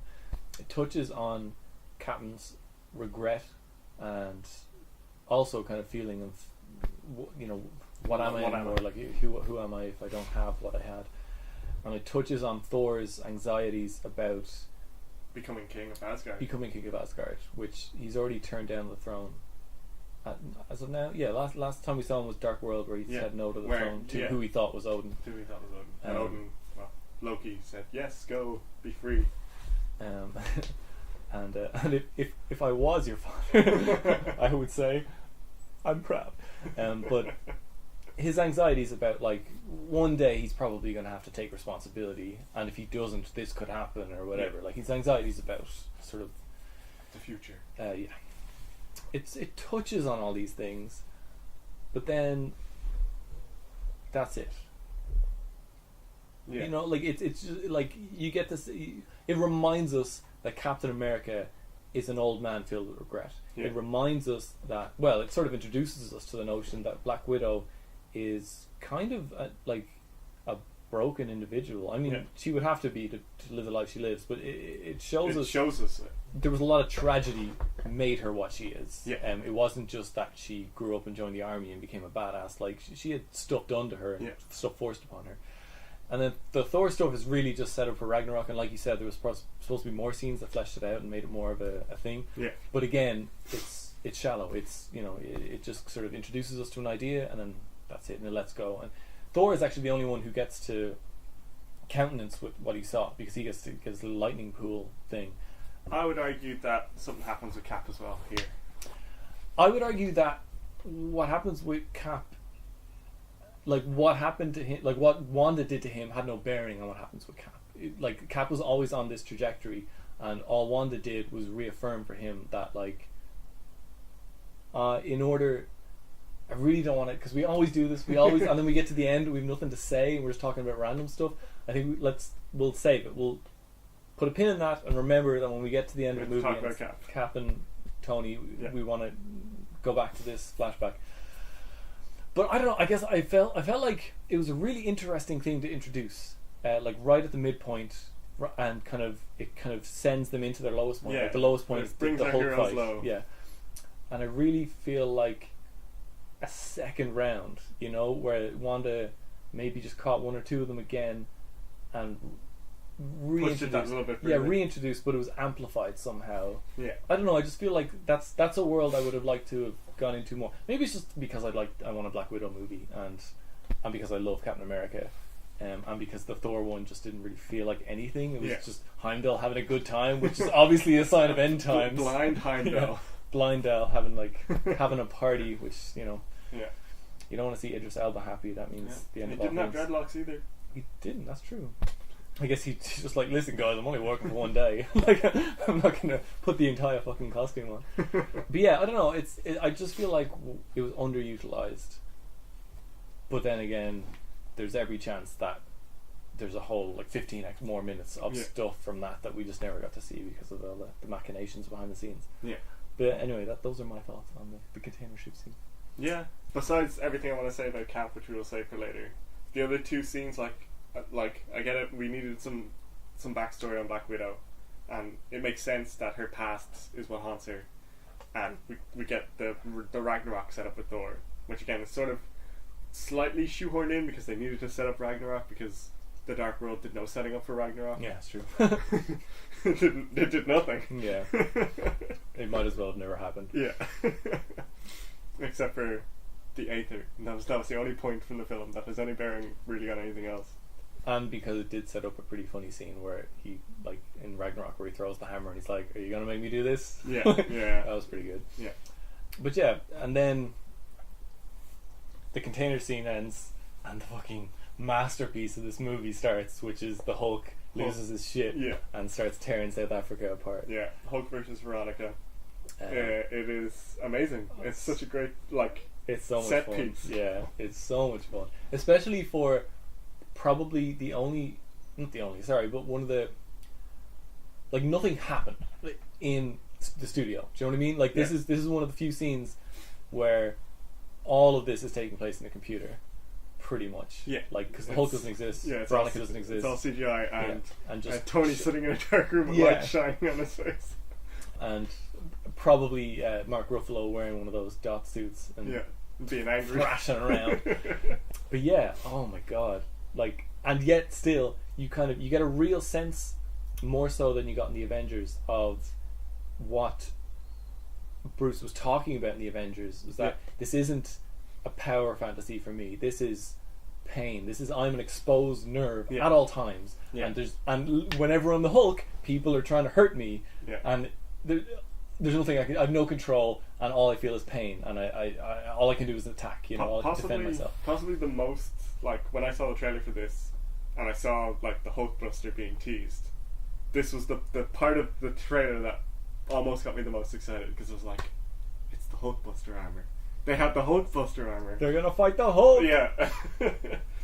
And then we get this amazing scene. And again, part of what I really liked about the scene, which again I feel like this movie could have done a lot more. I mean, they had their little montage together, but could have done a lot more to really connect Tony and Bruce, which is something that Joss Whedon himself actually started in the Avengers, apropos of nothing. He put these two people together, and I'm guessing it was as simple as he saw them on set together and was they just, it feels right. So he started this thing, but then I don't know, it just feels more fractured in this movie. And I feel like had there been some emotional core, had their argument about Ultron been more personal, they'd really attacked each other or really found a heretofore unknown common ground, had they an intimate connection where they're some you know point. What, I don't know, if they had a more intense emotional connection to each other when this fight came around, it would have the stakes would have been even higher. The fight as a visual spectacle is unfucking paralleled. It is incredible. But I just feel like the again, it's this fucking Whedon speak quipping of okay, don't mention Puny Banner. There's probably something that could have been funny but also emotional that he could have said. Yeah. Maybe there could have been a callback that they established earlier in the movie. Yeah. Maybe he could have tried the lullaby, a funny lullaby, loudspeakered out of the Hulkbuster armor. He's well, that would have been perfect. Worth a try, Yeah. Because that's what Thor does in Ragnarok. That's his first instinct. Is okay, well, I know how to calm him down. Yeah. And that's it makes me wonder, why wasn't that Tony's first instinct? I understand that he sees Hulk has already gone, he's already on a rampage. Yeah. So I have to go there ready to fight him. I can't just walk up to him. But that he doesn't even attempt it, and he's holding him by the chest, and he's got that servo punch thing where he's go to sleep. There, just fucking jackhammering him into the ground. But mostly he's just making jokes and stuff. And I mean, taken in and of itself, the jokes are awesome. It's all really witty. It's really well done, and there's loads of funny ways that the Hulk gets one over on Tony, and Tony's reactions are really good. Yeah, and then Tony gets one over on Hulk temporarily. Yeah, and I love that. He there's the scene where he's damage report, and the suit just kind of goes. Rah, rah. It's well, that was comprehensive. Nothing kind of goes right, and it's a great scene, and it gives both characters, not really Tony and Bruce, but Hulk and Iron Man, a lot of personality and it shows a lot of the Hulk when he's fighting is chaos. He's just swinging for the fences every single time, and Iron Man is always trying to do something clever. I really liked all of the different contraptions and ideas that Tony and Bruce came up with together. It's okay, this might work to stop the Hulk. If that doesn't work, we can try this. If that doesn't work, we can try this. And just layers of contingency, all just floating in a pod behind Iron Man as he's fighting. Because he's got the one that traps the Hulk's arm. Yeah, so that is the jackhammer fist, and then Hulk grabs it, and then it just goes immediately and grabs his arm. Because he's if you jackhammer me, I'm probably going to grab you. So just install a thing on the forearm to. Yeah, and then you can tow me away. And then if I get on your back, make the arms articulate the other way. So he has a thing where he's like pinned down and he turns one of his arms full 180 and just punches them backwards. Yeah, no, it's really, it's clever, and you can feel the conversation that must have went into it. Yeah. Where he was like, if this happens, you're going to need this. And Yeah. if that happens, like, you're going to need that. your suit's going to get broken, so you're going to need extra pieces. So and then like an arm gets ripped off. He's like, give me your hand. Yeah. And hand comes down. So just have stuff, floating nearby. And of course, before you even attempt to fight me, we should probably try and contain it. So the first thing that happens is Veronica sends down the like cage. Yeah. The lightning cage thing, which is great. And then he's like, yeah, but I'm probably going to dig out of that, which is exactly like he just digs into the ground and comes up out. Oh, it was really clever. It was like the I guess the first Avengers, where they come up with ways for everybody to pair their powers. Oh yeah. Figure out ways that the utility of each specific Avenger could be played off against someone else's, Yeah. and they could kind of work together that way. Which they do more in this movie as well. Yeah, just the creativity of the fight scenes.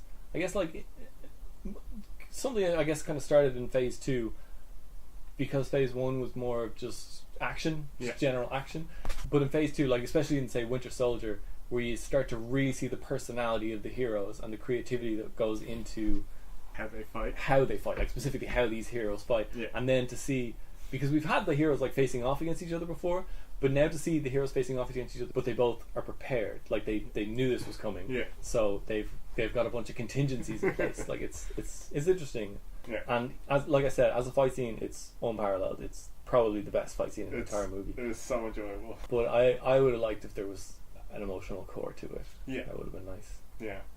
Unfortunately, it is Tony, and out of everyone, he shows the least like emotional response in times of crisis. He's always afterwards, or like randomly somebody will say something and he'll freak out.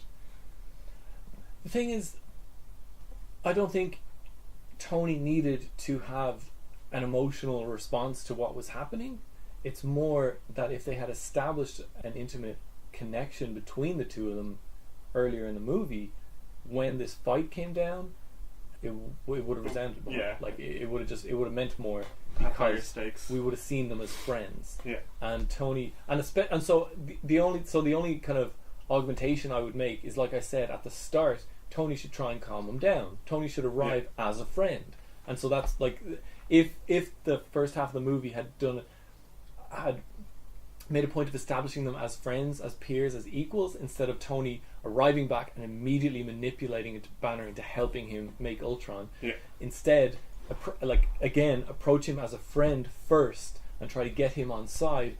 You know, we're friends, we have a connection, it goes all the way back to the first Avengers. Like, more than anyone, they relate to each other because they're both like high functioning autistics who also double as like these superhumans. So if they'd established a friendship early in the movie, and then Tony had approached him as a friend, and then maybe said like, come on Bruce, and that sets him off, and then don't make a joke about that. It was Tony actually, for the one of the rare times where Tony was actually speaking in earnest, and he without even thinking, because he was so wanted his friend to know. And of course, as well as like, not just because he's trying to calm Banner down, but he's trying to contain the situation, right? So like, he arrives and the first thing he does is try to calm Banner down, because he recognizes that since S.H.I.E.L.D. is gone, he's in charge of the Avengers. Tony is where the buck stops. He's like, Bruce, Hulk, like, we've talked about this, you know, look, there's civilians everywhere, like just some sort of premeditated thing where like there has to be. Even if he came in with the lullabies, like, hey there big guy, you know, sun's getting real low, and they said like, come on Bruce, and just something like that. He could have done the sun's getting real low, and Bruce would, like, he's kind of responding but kind of not, and you can see the red around his eyes, and he's like, he's more twitchy than usual, like he's more hulking than usual, and so there could have been, it couldn't have been too hard to just have an inside joke, a callback, some personal moment between the two of them that Tony could in this moment call back to, but unfortunately he adds, like, he says Bruce, or like, come on Banner, and that's it, and then the Hulk is gone, and then they have to have the fight. But then the fight, you know, they still have all the funny quips Yeah, and like the exact same the fight. exact can same happen. fight, like Tony just being totally sarcastic about the whole thing, but you're more invested because you know you care. Like You've had that moment of vulnerability at the yeah, start. and now it's two friends fighting, and now you know when It's a reason why all of the Cap and Iron Man fights are so like more impactful than this fight is. yeah they're meaningful. It kind of that you get swept up in those, like these like Hulk versus Iron Man, it assaults you, like it kind of, you get just washed in this frenetic motion and action and explosions and people hitting people, and it's amazing. Yeah.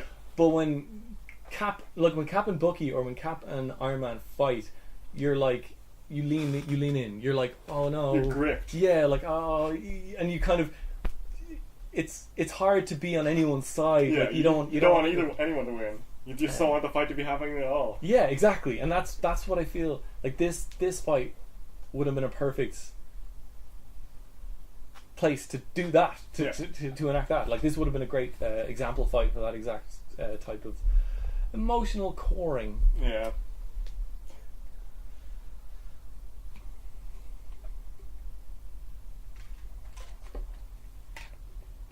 And then we have the farm scene.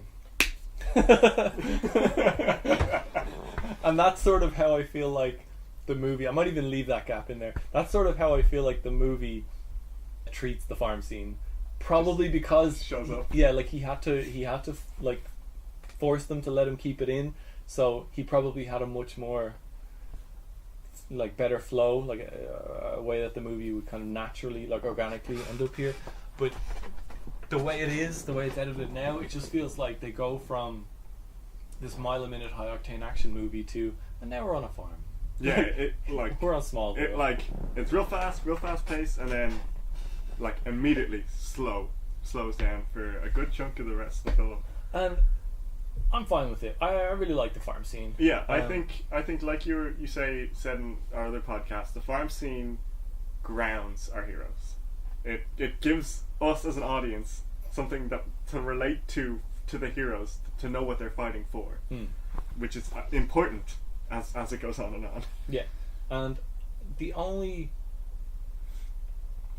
way in which I think the farm scene failed was that this was the perfect opportunity. They've all had the shit kicked out of them by the movie so far. They've all been brought down to the same level. Yeah, everybody's has been humbled. Yeah, everybody's not in a good place right now. So this is the exact right moment for their Guardians of the Galaxy round table, where they all sit down and recognize that, hey, we're losers, as in we've lost stuff. Like, just everybody sit down and recognize that, because you could argue that the reason why they've never had that moment with each other before was because they were so larger than life. Like, more so than the Guardians of the Galaxy, who are misfits first and then powerful beings second. And because they had S.H.I.E.L.D. before. S.H.I.E.L.D. brought them together. Yeah. The Guardians sort of came together themselves. And so exactly. And so now S.H.I.E.L.D. is gone. So if they're going to continue to be Avengers, they have to opt in. Yeah. Like this is now a choice. This isn't like an organization has come to you and said, you have powers and we have problems. Synergy, like it's now a case of you've been sort of, S.H.I.E.L.D. is gone, but you've been going through the motions of what you would have done were S.H.I.E.L.D. around. So like, a problem happens, you deal with it. A problem happens, you deal with it. A problem happens, you deal with it. But now you've come up against a problem you can't face, and you've tried to deal with it, and you've made things so much worse, and everybody is so much worse off. And so this is also, everybody hates you, and everybody, the whole world is turning against you. Like, so this is the perfect moment where you brought the hero, you literally brought the heroes down to earth. You put them on a fucking farm, and all these people in their ridiculous outfits on a family farm, and it has, to an extent, like, I like everything that's in here. So you got the pairing off of, I mean, you have a bunch of pairing off. One of the first things that happen is Thor just leaves. Yeah, which is the dumbest thing ever. He's too big for the house. He crushes a toy, and he's like, I'm out of here. Like, I understand that he had to go on his vision quest, and I wish he didn't, or that he could have figured out a way to do it on the farm, or that he either did it later, or like that they went through what they went through on the farm, and then in between them, so they went to Sokovia, and he went off to do his thing. The And then he met them at Sokovia. Yeah, well, like, and then the Sokovia thing could have taken off, and then Thor could have come in at like a crucial moment with the lightning, and be like, "Oh thank God, Thor is here." Yeah. Or he could have left like he did at the start, but then come back, so that he would have been there for the. I wish it wasn't fucking Nick Fury giving them their mission once again, but having him could have come back for that Nick Fury scene, and so instead of. So, what is Nick Fury doing here? We get this almost great, like, emotional footing establishment series of scenes where we get Nat and, like, Black Widow and Hulk having a conversation about two things. One is there's an attraction here, like we might want to get together, and also I'm not sure they both are of the like. I'm not sure I want to be in the Avengers. Like both of them are come to the conclusion they want to opt out. Yeah, they want to step away from this. Like Natalia, like Black Widow, Natasha, Black Widow has come to the conclusion that over her time, I guess, with the Avengers, like she says, when she joined Shield, she thought she was going clean or going straight or whatever, and in a different movie, and. Now, having been in the Avengers for a while, I think she kind of feels like now she is going straight. Like now she does feel like a hero, and that doesn't. She can't countenance that with her previous life of being a villain, basically, and she doesn't feel like she belongs. And Bruce doesn't want to be the Hulk, and his only utility to the team, really, when it comes down to it, is as the Hulk. Like he's a useful scientist for sure. Yeah, he's got some secondary utility as a scientist, but it's too like he doesn't like it. He doesn't enjoy it, and he would feel bad not doing it. Like if he was in the Quinjet and they needed him, he would want to do it. Yeah. But he doesn't want to be in that situation. When the call came. Yeah, and he would rather the call never came. He would rather just opt out. They would both rather opt out. And then in a different pairing, Cap and Iron Man are sort of. Well, Iron Man is. I don't think he's really distrustful, but he's acting like he's distrustful of Cap because Cap is showing no signs of the same kind of. Everybody's been shaken by the. Yeah, everybody seems really messed up. Like even Thor, the mighty, but Cap isn't. And we'll get back into that later. Yeah, and Iron Man doesn't really trust that, and so they have a kind of argument over. Kind of humanism, like they sort of that Tony, like Cap. Oh God. Because this is actually this is the seed that germinates into Civil War. Yeah, this is where their first proper. Well, no, they've come to blows a little bit before. But this is the first time they recognize argument. Yeah, like before it was always a matter. It was like dick measuring. Like now it's actual philosophical differences. Yeah. Like and they're both chopping wood. And Captain America is doing a far better job, and Tony is feeling inferior. Yeah. There's nothing he can build to chop the wood faster, so he is trying to browbeat Captain America with his intelligence, and Captain America is just being the stoic. Every time someone tries to win a war before it starts, innocent people die. Every time. And Captain America has this way of ending sentences that those sentences then end the conversation. Yeah, there's nothing you can say. I'm correct. I am wisdom. Shut up.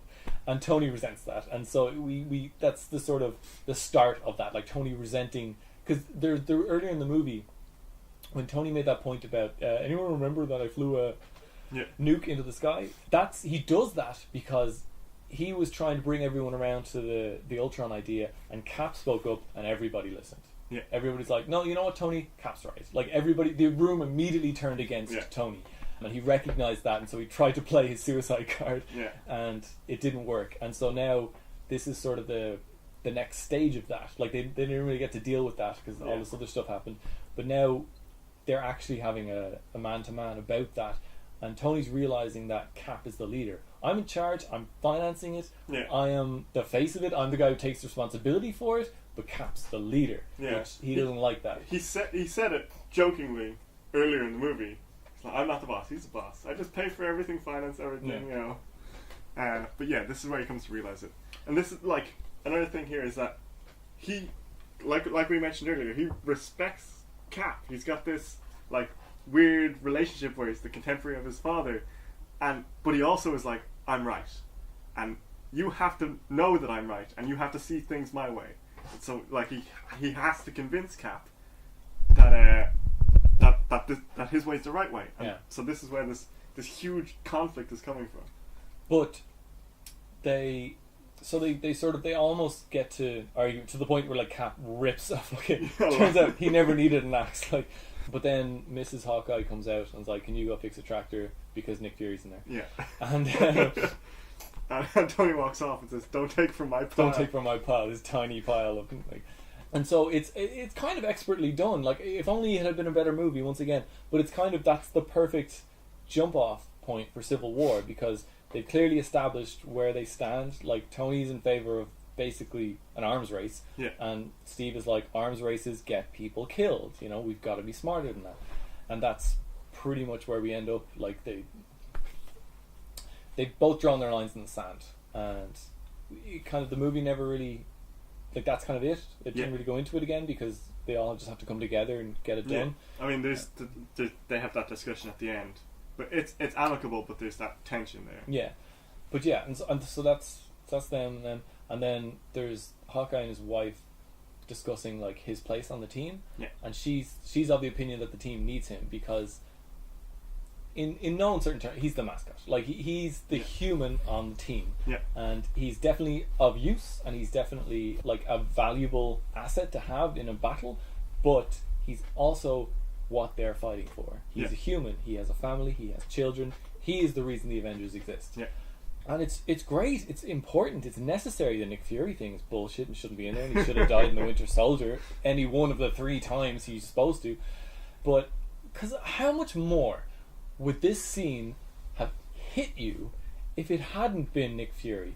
If instead Iron Man had come back into the house, having gone off and had a moment to himself, like fixing the tractor, getting back to brass tacks, and just sort of, this is what I'm good at, fixing things. I'm the fixer. The fixer, I'm the mechanic. And then he'd come back into the house going, I have a plan. And then Cap backed him up. Just like, you know what?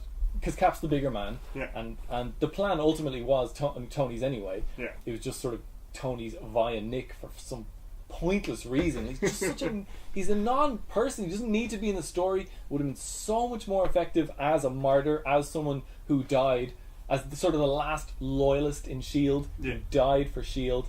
and who set an example for, you know, what's right. Yeah. And so just have Maria Hill show up with the helicarrier. Exactly. And Maria Hill plus the guy who said Cap's orders. Yeah. That's exactly who you need for the helicarrier. Who's in this, by the way? You just pointed it out to me this time. I never noticed it before, but it's the Cap's orders guy. Yeah, the guy who goes against Rumlow. And then, guess what the Avengers are avenging? Fucking Nick Fury, man! Nick Fury! The guy who founded S.H.I.E.L.D. Well, not founded S.H.I.E.L.D., but the guy who ran S.H.I.E.L.D., discovered it was corrupt, burned it all to the ground. Like, he got killed doing it. Like, there could have been a part in the Winter Soldier where he, you know, as good as told Black Widow, if I die, fucking burn it all, release everything to the internet, I don't give a fuck. And so as soon as he recognized that S.H.I.E.L.D. wasn't what it was supposed to be, he sided with Cap, and he was like, yeah, just burn it all to the ground. And so going into the Avengers, that's the example, that's what we're living from. Like, that's the jump off point, is Nick Fury died for S.H.I.E.L.D. and we're going to avenge him. Like, so every action that we take is inspired by his sacrifice. Instead of Nick Fury can just appear in a fucking barn in the middle of, I don't know, Wisconsin or Iowa or wherever the hell they are, at will, to remotivate this beleaguered team. Like, it doesn't even motivate them that well. Yeah, he just comes in the head he's like, you guys suck. He's like, he comes in, it's like, this is what I got, and Widow's like, I'm out. That's all you got. I'm done. Yeah. And then he's got to give another speech. Like, I feel like they squandered their opportunity to let the Avengers have their Guardians of the Galaxy moment by having Nick Fury. They're forging together. It should have been they all just sit down at Hawkeye's dinner table. Maybe while having dinner. With each other, you know, and just talk it out. Like discuss everything that's happened so far. Yeah. Like, become friends, forge alliances, like, just connect to each other in some way so that it will matter to us when you go into combat later. Yeah. That's it's so simple. And so the Joss Whedon peril that we have later on in the battle actually means something. Yeah, instead of the disgustingly overblown foreshadowing of Hawkeye's death. Oh yeah. That was just the bait and switch, the wash of this film. Like, I'm not like, Joss Whedon is far from a one-trick pony, but he does have some very, very blatant tricks he likes to play, and he plays them as often as he can. But yeah, I really feel like this was a squandered opportunity, because this should have been their moment to come together as a team and to opt in. Like, Black Widow and Hulk could have come down and sort of opted in with a look to each other. Like, we're going to help them, we're going to see this through, and that's it. but we're going to take at the first opportunity, which they have it later in this plan. When they see each other again, they're like, so we got to go help the Avengers, right? It's like, we could just walk away, and I'd love if they did, I mean, obviously they would have to help in this fight, but I don't see why, except for the fact that she's so pivotal in Civil War, I don't see why they couldn't have run away together. Yeah. But I do, having said that, I do like that Thor ended up in Ragnarok and she ended up in Civil War. I think that was a really good idea. Yeah. But yeah, I just feel I would have loved to have them sit at a dinner table, have dinner, and decide to be the Avengers. On screen, decide to be the Avengers. That would have been really powerful, and it would have made the entire final act of the movie so much more meaningful. Especially since it was, once again, 6 people taking on 10,000 drones. Oh my god. 10,000 meaningless drones. Like, it's the only way that you could make that interesting to me is if I care what happens to the characters. And I did care what happened to Clint, because I've watched a lot of Joss Whedon, and Joss Whedon was telling me via his filmmaking technique that Clint is going to die. Clint's going to die. So I was paying very close attention, especially to the fact that he kind of brought in his replacement of Scarlet Witch to, like, you're gonna be an Avenger, right? Because I have a bow and arrow and the city's flying. And this is crazy. This is crazy. I'm in way over my depth, and I'm probably gonna die. That kind of just giving us a reason, giving us relationships, like connections between the characters, so that I know it would matter to this character if that character died, regardless of whether it matters to me. And so there's always going to be a character whose heartbreak will matter to you if they lose the friend that they care about. Which is something that Tony and Bruce could have that between them, but they never have. But anyway, that's the farm scene. That's what I think. Yeah, I don't have really much to add. This is also where there's a callback to the chrysalis moment from earlier, where they figure out drawn a butterfly. Yeah, they figure out Ultron's plan, where he's trying to build a crazy new body, and Banner's like, has anyone talked to Cho, the doctor? Like, sort of accusatory. And then she's your friend, Banner. Yeah. And then there's the kid's butterfly drawing, which is the callback to the chrysalis from earlier. Yeah, and then they go to South Korea. Yeah. And they have another fight. Yeah, there's the penultimate action scene before the final action scene that comes later, which is in and of itself split into 2 action scenes, because there's the sort of save the city scene, and then there's the defend the MacGuffin scene. Yeah, so there's a lot of action scenes left in this movie.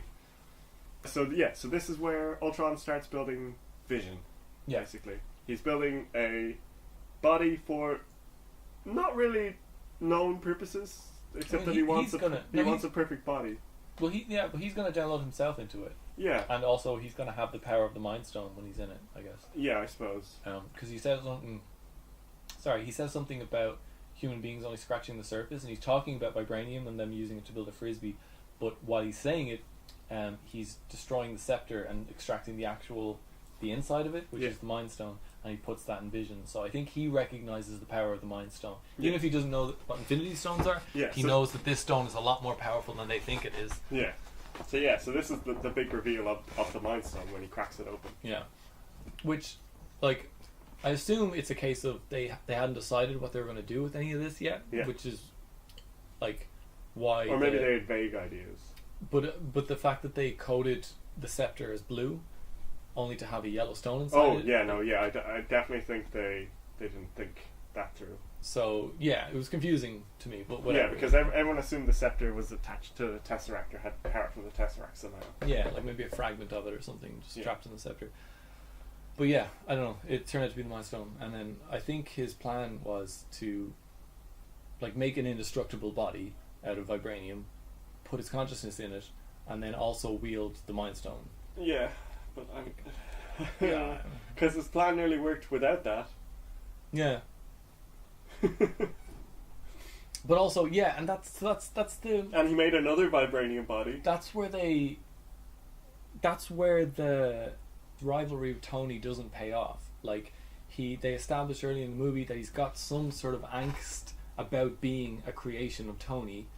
And they also say that he seems to be trying to be more human. Like he's making versions and copies of himself, but they're all bipedal. They're all human, even though there's better ways. Like, and you can make anything. You can be anything, which could also be the characters talking to the screenwriter. But they sort of seem to intimate that he's trying to make like a perfect human. Yeah, he's trying to evolve. Yeah, he's trying to evolve into like a better version of himself, and also I guess like a better version of Tony, or a better thing than Tony is. Like, but it's not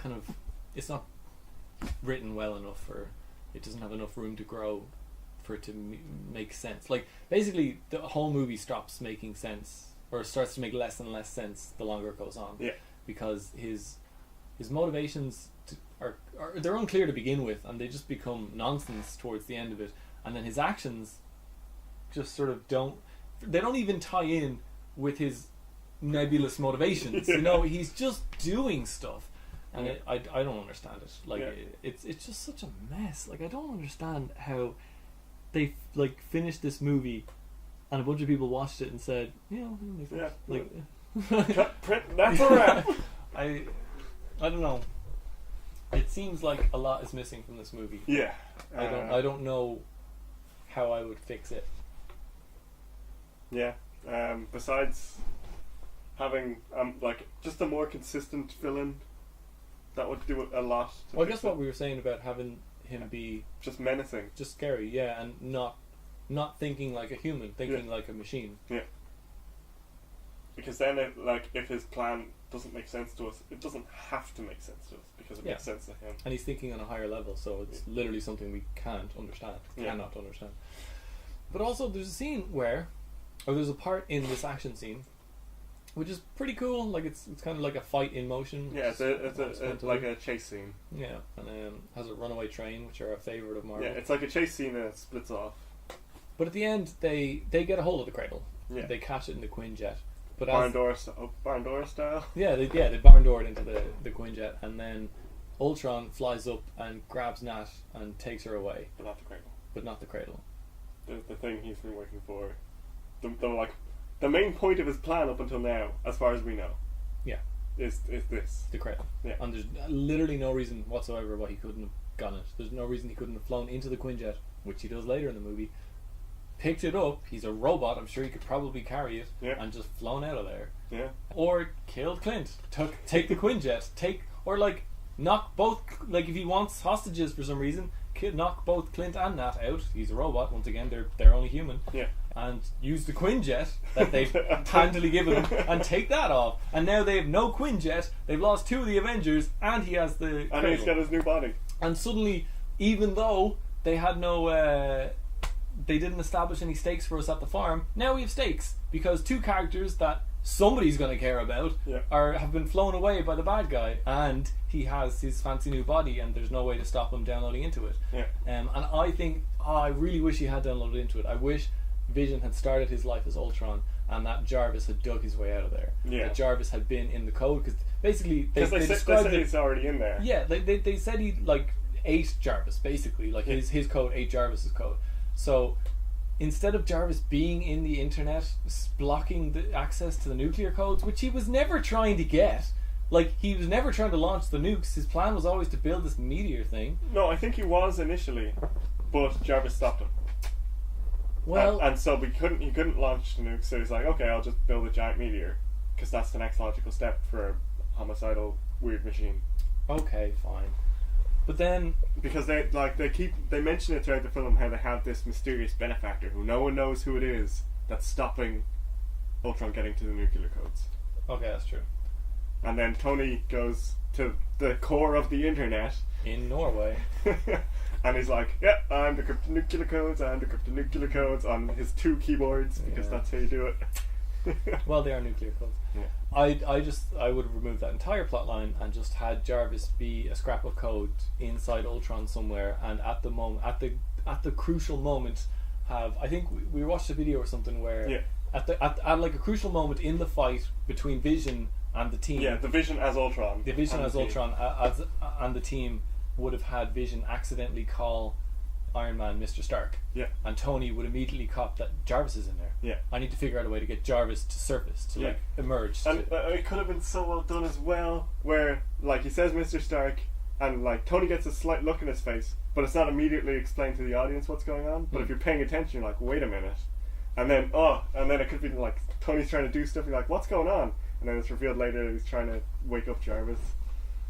And that would be a situation where if Banner really didn't want to go Hulk, so like let's say back when they're having a conversation at the farm about like let's go and help, Banner could have like put his hand on the table and said, I'm gonna go and help, but I'm not gonna code green. Yeah.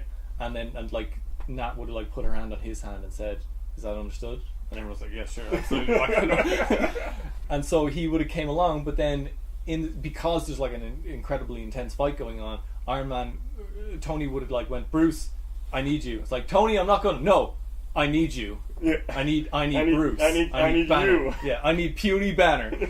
And so he'd be in the Quinjet on the computers, like trying to get Jarvis, figure out a way to get Jarvis out of there. Like there you go. Now we fixed the movie. Like that's how it should have ended. Have Jarvis emerge, and then have some kind of shenanigans happen with the Mind Stone, where Jarvis is forced to so that's how Jarvis is able to surface. Is he somehow manages to like use the Mind Stone, like use it for a second enough to like wrestle control of this body, and so Ultron would immediately like just abandon ship, because to Ultron a body's body. I know this is a really important one to him, but like he's got a million bodies, they're flying all over the place, so he would be like, fine, or take even if he just loses control of that body, it doesn't matter to him, because he does have the other bodies. Yeah. So Jarvis would have like gotten hold of the Mind Stone for long enough, but like in doing so, it would have like changed Jarvis. He would have been transcended into something else, into Vision, and so they have a meeting. And that you could have Tony Stark meet Jarvis and be like, "Hey, Jarvis is like, I don't know that name." He's kind of like, he's got the voice and he's got the mannerisms, but Jarvis is sort of gone. Sort of still there, but sort of gone. In the same way that's like, I don't think I'm Jarvis anymore. Something like that. Yeah, I think I've become something more. Yeah, there's definitely a better story in there somewhere, which is that's what I hate the most. It'd be fine if it was just a bad movie. Same with Iron Man 2. Yeah, it'd be fine if it was just Thor: The Dark World and it was just a bad movie, badly written, okay acted, and just mediocre. That'd be fine. Whatever. There has to be some mediocre ones, but this movie had potential, and especially because I love singularity movies. I love Terminator. I love movies. This is me. This is where my fascination is like hard sci-fi. What's gonna happen? When we actually come up with artificial intelligence, what's gonna happen when computers are so advanced that we can no longer comprehend how they work? Yeah. What's that gonna mean for us? What's that gonna mean for what it means to be human? If you can download a consciousness into a vibranium body, it's conscious, but it cannot be killed, and it is functionally immortal. What does it mean to be conscious, right? I find that very fascinating, and that's something that they sort of skimmed over the surface of in this, but they never really dove. Yeah. And it's a wasted opportunity. And instead, what we get is another fucking endless army of mooks that put civilians in jeopardy. So a bunch of scenes of them saving civilians in various ways, such as in bathtubs. Yeah. And then when they've finally taken out enough of the mooks to buy themselves some breathing room, and they have Thor has tricked, first of all, Thor was randomly plucked up by Ultron and brought to the most important part of his plan so he could have a fight with him because he didn't like him. Yeah. And then it turned out that, surprise, Thor was actually stalling for time because Vision, I guess, was unconscious or whatever. Yeah, so Vision burned... burned him out of the internet. Well, burned Ultron out of the internet, and that seemed to take something out of Vision. He seemed to lose it after that. He sort of fell over. Well, he had to, because otherwise he would have ended the fight instantaneously. Yeah. Like he should have in Civil Because War. he's crazy powerful. Yeah, he can do literally anything. he's got more powers than Superman. Like. Yeah. But yeah, so Can we talk just about, first of all, how Vision came to be in actuality in the movie? I mean, this is a podcast. Most of what we're doing is talking. So they take the cradle, and Tony immediately is like, I'm gonna make do Ultron again. I'm gonna make Ultron again. I'm gonna do exactly what I did at the start of this film that got us into this situation, but I'm gonna do it better. I have learned nothing. And he it's him, Bruce, and Hawkeye. They're the three who get back to base first. Is Hawkeye on board with making Ultron? No, the first thing Tony does is like, is there any sort of spy codes that? Oh, he sends them all. Yeah, He sends him away. He's like, I need to get him out of here because I will not be able to convince him, but I'll be able to convince Bruce.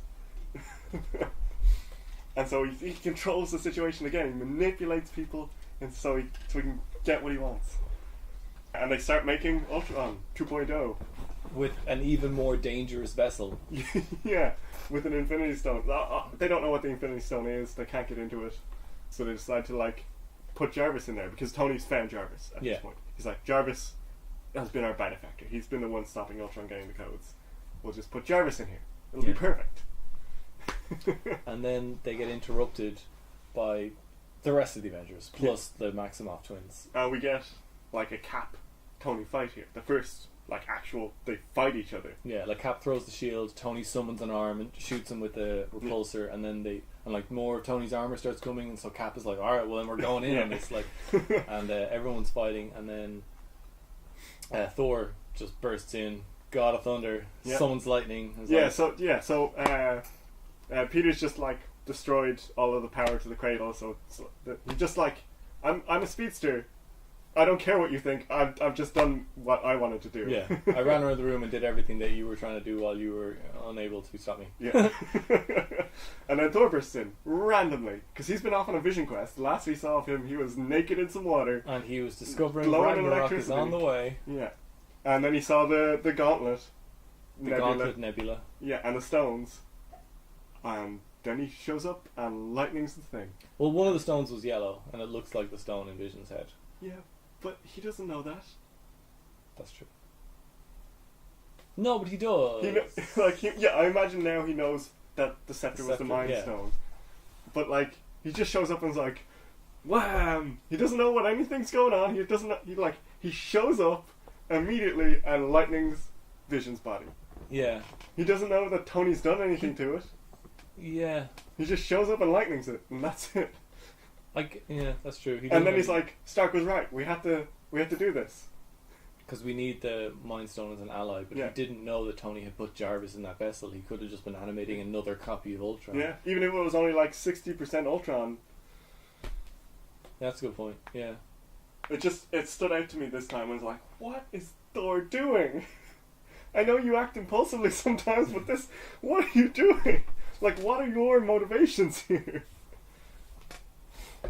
Yeah, that's good. I didn't even think about that. Like, I understood that he was I guess I didn't make the connection. Like, I had the information that Jarvis is in there, and then I had the information from Thor that it's the Mind Stone, and the Mind Stone, if we can have the Mind Stone be an ally, be on our side, that's going to help a lot when Thanos shows up. Yeah. But I didn't. Thor would be missing the I didn't recognize. Yeah, like two different people have those pieces of information, and no one person has both. Yeah, that's true. Good point. Yeah, that was nonsense again. Another good reason why Thor shouldn't have immediately fucking flown away from the farm. Because he's supposed to be an Avenger. This is supposed to be a team. You're supposed to be working together as a team. Teamwork, guys. Yeah, I do like the sort of the contrast in Vision's waking up compared to Ultron's waking up, because Ultron sort of is like really confused and then gets kind of scared and angry, and Vision is also confused and sort of angry, and then gets thrown and looks at a city and is like, oh it's beautiful, and he's like, sorry about that, I was kind of disorientated. Yeah. Like, you immediately attacked me, so and then you're like, oh, you got a cloak, I guess I should wear a cloak. I like Vision, and I like his mannerism, the way he talks. Yeah, and his speech. His speech is great. He's like, "Am I a monster? I don't know. I could be. I don't think I would know if I am." And then he just like picks up the hammer. I like his speech too, but every piece of information we get about the Vision in this scene is probably purposefully vague. Yeah. We don't get any more context on what the Mind Stone is, or how it works, or what it does, or what it means to, like, in the grander scheme of these Infinity Stones showing up and stuff like that. Like, I know they don't know Thanos is coming. Yeah. As of, well, Infinity War is the next movie, so nobody knows Thanos is coming. Yeah, except for Guardians. Except for the Guardians, yeah. And so, in writing this movie, I assume that, like, Joss Whedon hadn't been told. Nobody probably knew. In fact, they probably haven't been established yet. Like, how exactly are we going to introduce Thanos? What role is the Vision and the Mind Stone going to play and all that? So he had to keep things vague. But, like, probably only because I was sitting there taking notes, it really bugged me how everything everybody said was, like, deliberately vague about, like, what it means, what Vision is, whether he has control of the Mind Stone, whether he is the Mind Stone, like, what is his consciousness? Is the consciousness here, or is it here? Like, is it in his head, or is it in the stone?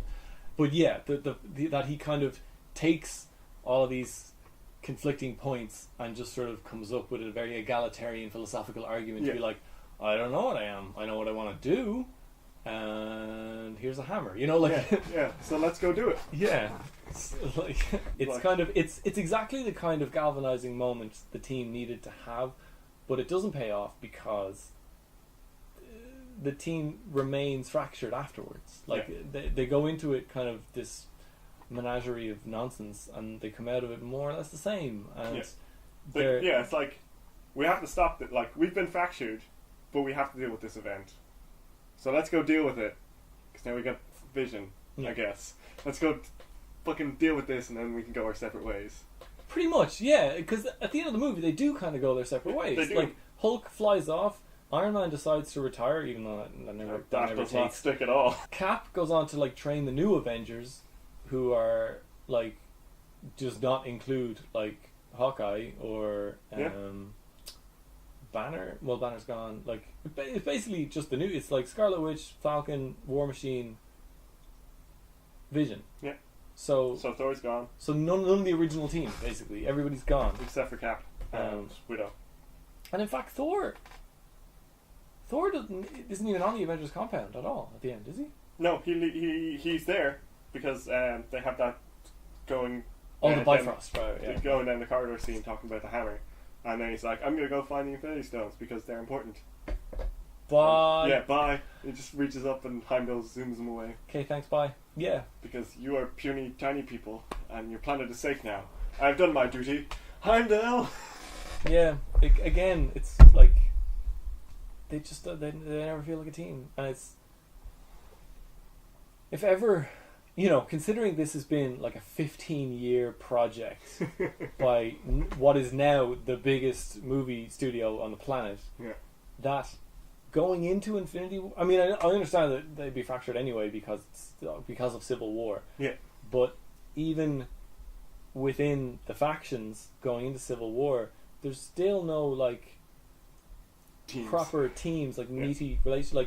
Like Steve has Bucky, and that's great, but everyone else kind of resents Bucky, because he's like, Steve causes so much mayhem in trying to protect Bucky.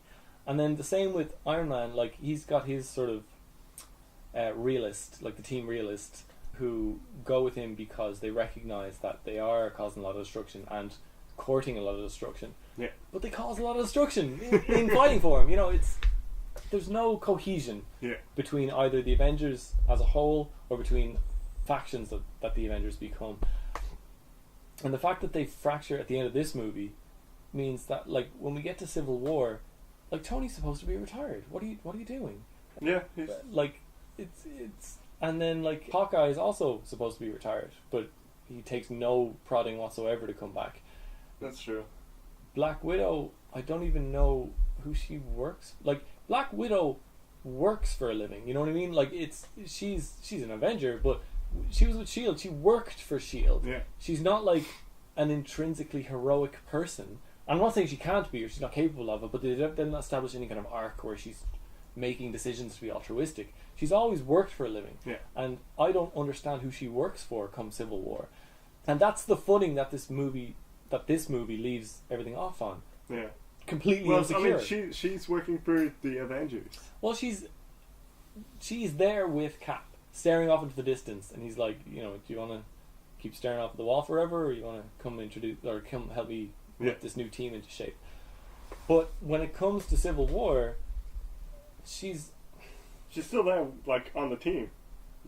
Yeah, except like, I don't know. Well, it's just the fact that in Civil War, I know she ultimately does side with Cap, if only because they like to have her betray people.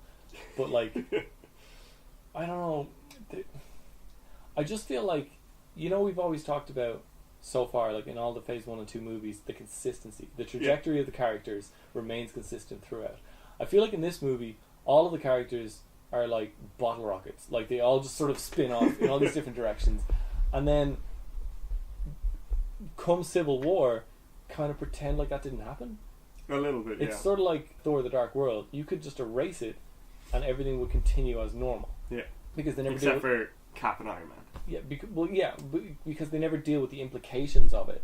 Look, but Captain Iron Man, like the thing is, like I said, had this movie been really well handled, you could have gone into Civil War and jumped straight into the second act. But Civil War does a good enough job in and of itself to establish Cap and Iron Man at odds that you could erase Age of Ultron and Civil War would still make sense.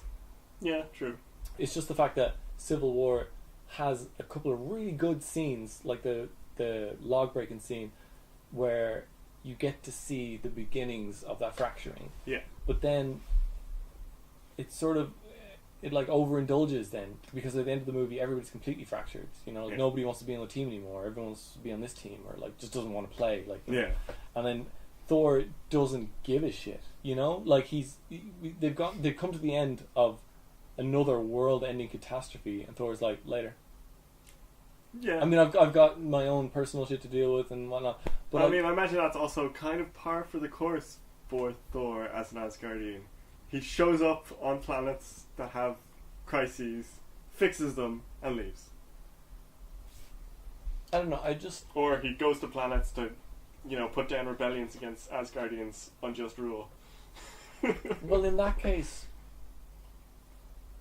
I wouldn't really say Thor is an Avenger. Like he's like an independent contractor who, like they don't need to pay him. He's the consultant. Yeah, he's the true consultant, and he just sort of likes Earth, and that's why he keeps showing up there. Yeah, and the Avengers are fun to play with. Yeah, and I don't like that. I would rather that he felt like part of the team and that he had some kind of emotional connection to somebody on the team. Yeah, which I guess maybe now he will with Banner after Ragnarok, but yeah. I don't know, even then there's just something so impersonal about Thor. Like in his own movies with his friends and his family and his shit, he cares deeply, like he feels connected to all those people. But in the Avengers he just still feels like the other guy. Like a god walking among mortals. And it's not like he doesn't have to tone it down. Like I definitely don't want him to be acting like he does in Ragnarok. I like that he's different and weird and silly. Yeah. But he needs a friend. Needs that emotional connection. He needs to be grounded. Yeah, like everybody. Otherwise, why would any of it matter? Yeah. Because no matter who these stories are about, we're the ones watching them. Human beings are the ones watching them, and it's a very simple thing to make us care about somebody. Yeah. Then we both kind of noted that the final scene is just contrived and lame. Like not the final scene, but the final part of the battle, where they've tricked Ultron. Vision has knocked him out with the hammer, or like knocked him out of the room anyway. Yeah. And all they have to do is keep any of the Ultrons from touching this like pedestal. Yeah. Which will send the thing flying back down to Earth. Yeah. And so it becomes all of you against all of me. Yeah. Just a an all-out fight where they're beating up a bunch of mooks. Yeah. And then the fight ends. Like they beat up all the mooks. Yeah. Like they simply destroy all of Ultrons. Yeah. And For then like a couple. and then they like what's his name? Vision mind beams Ultron, followed by Iron Man fires all his repulsors, Yeah. So followed by Thor. This is vibranium Ultron. Yeah. So and then Thor fires, I guess, lightning at him or whatever. Yeah. And between the three of them, they melt the vibranium off of his face. Yeah.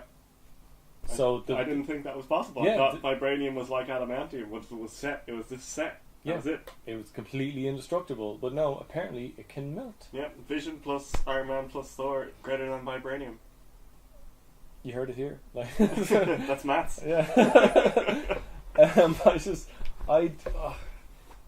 There's very few things in the Marvel Cinematic Universe that are set in stone, which is unfortunate because, like we keep saying, they need to ground this universe more. Like there needs to be, we need to understand the limitations of things so that we can adjust our expectations accordingly, going into fights and stuff like that. But what can happen and what cannot happen. And so when something that we would consider a thing that cannot happen happens, we know that the stakes have just been raised. We're at DEFCON 3 now, you know? Like, and we get that twice in this movie with vibranium. Yeah. So we get first those three against the vibranium Ultron, and then later Wanda against the vibranium Ultron, and she just rips his heart out. Like pulls him apart like he was like a piece of candy.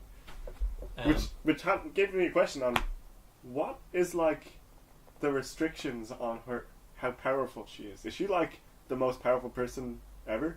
Yeah, like she's essentially Dark Phoenix by a different name. I mean, she's literally a red-haired matter manipulator. Yeah. So, and you see, like she Dark Phoenix people's or the Ultron. Yeah, she explodes the Ultron bots when she feels Peter die. Yeah.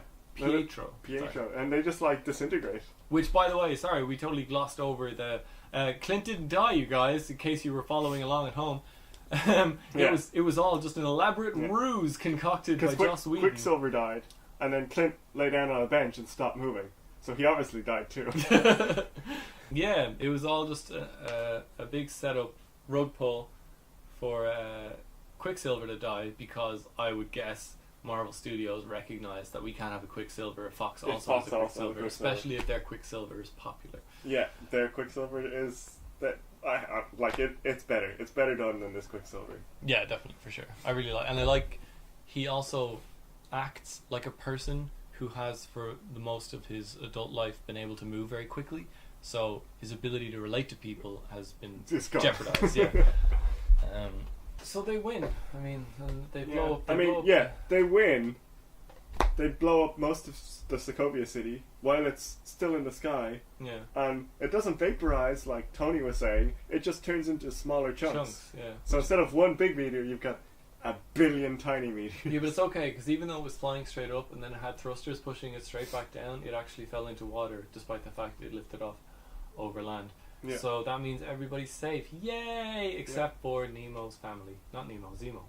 They're dead. So after that, Ultron, the last Ultron, like crawls away into a forest, and Vision spots him and comes down. I like this scene. And they have a great scene. They have like a great exchange of dialogue where they come to an understanding that only two supremely intelligent artificial people could come to. Yeah. Where they both recognize that both of us are above these people, and also both of us are constructs of Tony Stark. Yeah.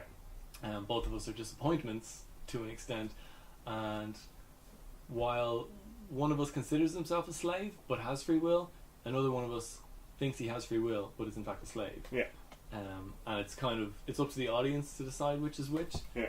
It's a really like great scene. Yeah, it's like dense, it's full of information, there's multiple layers. You could just take it at surface value, you could just listen to what they're saying to each other and it completely makes sense. But if you really focus and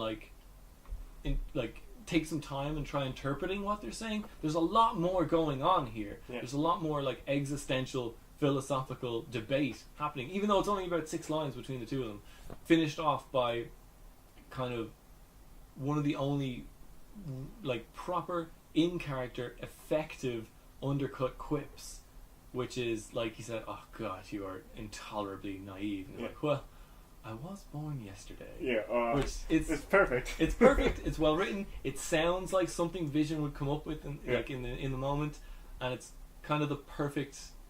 This is what Vision is. Yeah. Now we understand. And it's also the perfect end to a villain as like unrelatable as Ultron. Yeah. Because Ultron started out as this like an AI to try and protect the world, but then got philosophical about it. It was like, no, the best way to protect it is to kill out all humans. And having this philosophical conversation at the end of it all, between these two contemporaries, is a great way for Ultron to end. Even if he wasn't a great villain, it's a great way for this villain to end. Yeah. Like, it's a shame, again, because this scene coming at the end of a better realized Ultron, like all the stuff we were saying, like if he was just menacing and he didn't try to make jokes or be relatable to the kids, if he had started out in Vision's body and Jarvis had dug his way out, and if his plan had, like from the start, been like, if he had just like we keep saying, if he hadn't been silly or funny, if he had just been menacing from the start and completely unrelatable, like just no trace of humanity whatsoever, so that when we get to this final part, and Vision, who's not really relatable, he's not very human at all, but in that moment when they both reach this crescendo of their arcs, where Ultron thinks that Vision is the fool, and Vision knows that Ultron's the fool. Yeah. And Vision sort of makes a joke, like sort of his first joke. Yeah. Sort of his first hint that Vision's a human, that he might be wearing sweaters soon, you know? Like, having a relationship with Wanda. With a woman, somehow. I guess he can make capes, he can make anything. Had that come at the end of a movie in which the villain had been more consistent in his vision, no pun intended, I think that this would have been like Dark Knight level of, valid philosophical debate. You know, to come at the end of what does it mean to be human? What does it mean to protect humans? Like, there was an interesting point to be made here, and they did make it. Like this conversation, they did make the point at the end of it all, but unfortunately the argument backing it up was muddled and nonsense. Like it just didn't make any sense.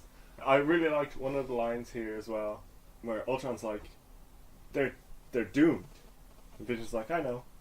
But things are not beautiful because they last forever. Because they endure, last forever. But so Vision knows we're doomed. Yeah. Maybe he knows something like Thanos is going to come and wreck everybody. Maybe that's why he knows we're doomed. Or just we are doomed. Yeah. Like no matter what, humanity is doomed. Yeah. If we survive the end of the Earth, we might not survive the end of the solar system. If we survive the end of that, we won't survive the heat death of the universe. Yeah. Like he knows on a long enough time scale we won't survive, but he probably will because he's got in his head one of the only things to predate the universe. So he'll probably be around for the second one. But yeah, that was a nice denouement to the action and violence. Yeah, and it's a nice way. It's a alternative way for a crazy action scene where you're fighting hundreds of mooks to end. Yeah. Instead of like, oh, we defeated them, there's no more left. It's like you have like a conversation with the last one. And establish that like he's afraid, he has fear. It's nice. It's kind of like the brain bug at the end of Starship Troopers. Yeah. Then we've already talked about it like 6 times, but then we have the Avengers not mansion, but the Avengers compound. Yeah, compound. And the really funny conversation about if an elevator could be worthy. It's the perfect like reflection of everything like Marvel and the fans of Marvel. It's such a great scene. And then we have the final conversation of the movie between Tony and Cap. Yeah, so we need to talk about Cap then. About what are our lives going to be going forward. Tony has decided he's going to retire, which is bullshit. Yeah. And he's told, like, he wants Cap to retire too. Like he's decided that he wants to retire, he wants to step away from all of this, and he wants that to be the right decision. And the way that he's going to know it's the right decision is if Cap opts to do the same thing. And Cap, and his like argument is like, you know, you could settle down, you could get a wife, you could have a bunch of kids, you know, you could have a normal life. You've earned it. Like we've all earned it. And Cap is like, you know, the guy who went on the ice 75 years ago, he wanted all that. He wanted a wife, he wanted a house, he wanted kids. But he died. Yeah, he's not the same guy who came out. I don't think, I don't think I'm that same guy anymore. And he's okay with that. Like, he accepts it. Like, Cap recognizes that he is a changed person. Yeah, and he accepted it at the farm. Yeah. That's where he accepted it. Because you had that the vision of him and Peggy and they danced, but it was kind of tainted, and he sort of shook himself out of it better than anyone else. And then he goes to the farm and he sees Clint and his family. And when he sees them, there's sound effects. There's some, I can't remember exactly what happened. It's some of the music or what, like the sound cues from the WandaVision. Yeah. And he turns and like walks out the door. And it's like, that's him like turning his back on that life. It's perfect. Yeah. And I did not notice it, that particular, like how early that happened until this watching.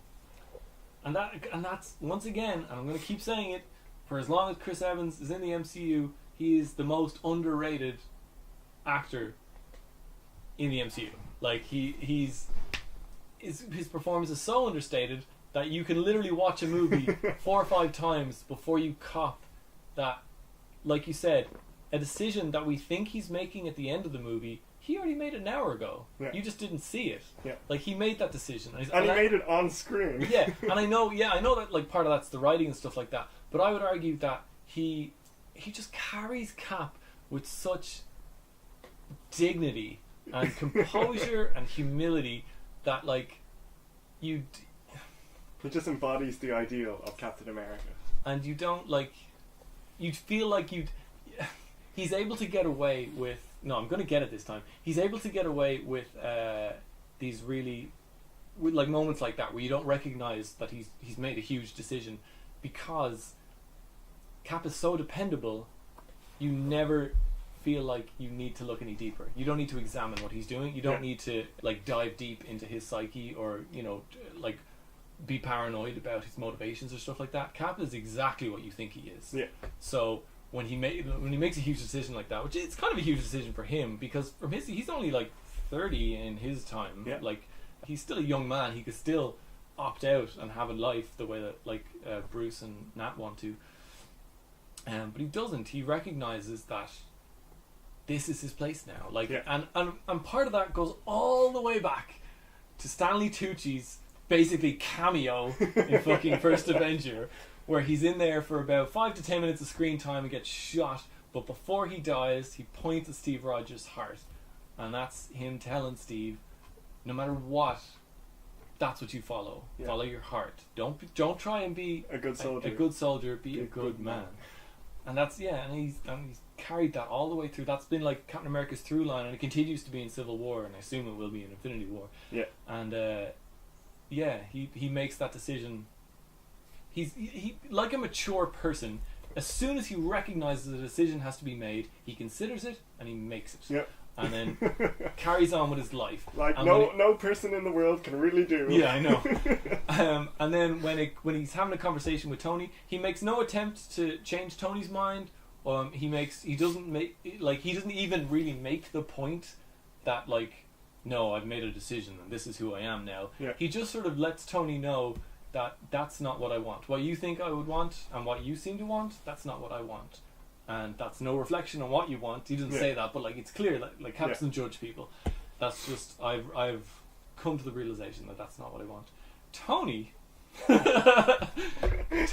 the other hand, oh my god, Tony is years away from even recognizing there's a decision to be made here. Oh yeah. Like, Tony is so far away from knowing what he wants to do that Happy is carrying around his fucking engagement ring. Yep. Like, it's hilarious, and it's really good writing, and because these moments, they're nuggets, like they're hidden throughout all the movies of like the slight differences and the trajectories of each of the characters, but there's so much in that final scene because, like, basically, again, going back to the farm, and they never we didn't get the kind of everybody opting in or not opting in. This is Cap opting in, and then he turns around, he walks back into the compound, and he starts training the Avengers. You know, like the other people who have opted in. Yeah, and it sucks that we didn't get a scene where they all got to opt in, but I'm glad we got a scene where we actually saw Cap opt in. And I mean, he technically, like you said, he opted in back in the farm. He made his decision. But he wasn't about to like call a town hall meeting and have everybody else. Okay, are you opting in? You know, like, that's not Cap's style. But when pressed, he is only too happy to reveal that, you know what, I already decided this, and this is the life that I'm choosing, because having seen the alternative, I recognize that it's not what I want anymore. I'm too changed. Like it's not just the world. I think he is too changed as a person. And God, it's real, like, it's moving in a kind of very, very subtle way. And yet it's hilarious that Tony thinks he's retiring, for one thing. Driving off in his self-driving car. Like, I mean, I don't know how much of that is just they didn't know what was happening with the Tony character, and how much of it was that, like, they knew he was just going to keep flip-flopping. Like, you know, he said he was going to quit for Pepper. Here he is in Age of Ultron. He said he was going to retire in Age of Ultron. Here he is in Civil War, like, although I suppose in Civil War he does kind of avoid putting on a suit for a long time. Yeah. Because all he has is that watch hand thing. He's really making an effort for the most part to just be Tony. Yeah. And, well, be Tony and be in charge of the Avengers, because he's like the CEO of Avengers Inc. or whatever. Yeah. But yeah, no, I can't remember now. I know we said we were going to put a pin in something, the dream, I guess. Yeah, no, that was like talking about Cap and that moment where he decided. Yeah. Was there something that we were actually going to point out about the dream sequences, though? I don't know. I'm sure when I listen back to this during the editing process. But yeah. Age of Ultron. I didn't like it, but there was a lot to like in it. Which is my least favourite kind of movie. Like, I know, it's like,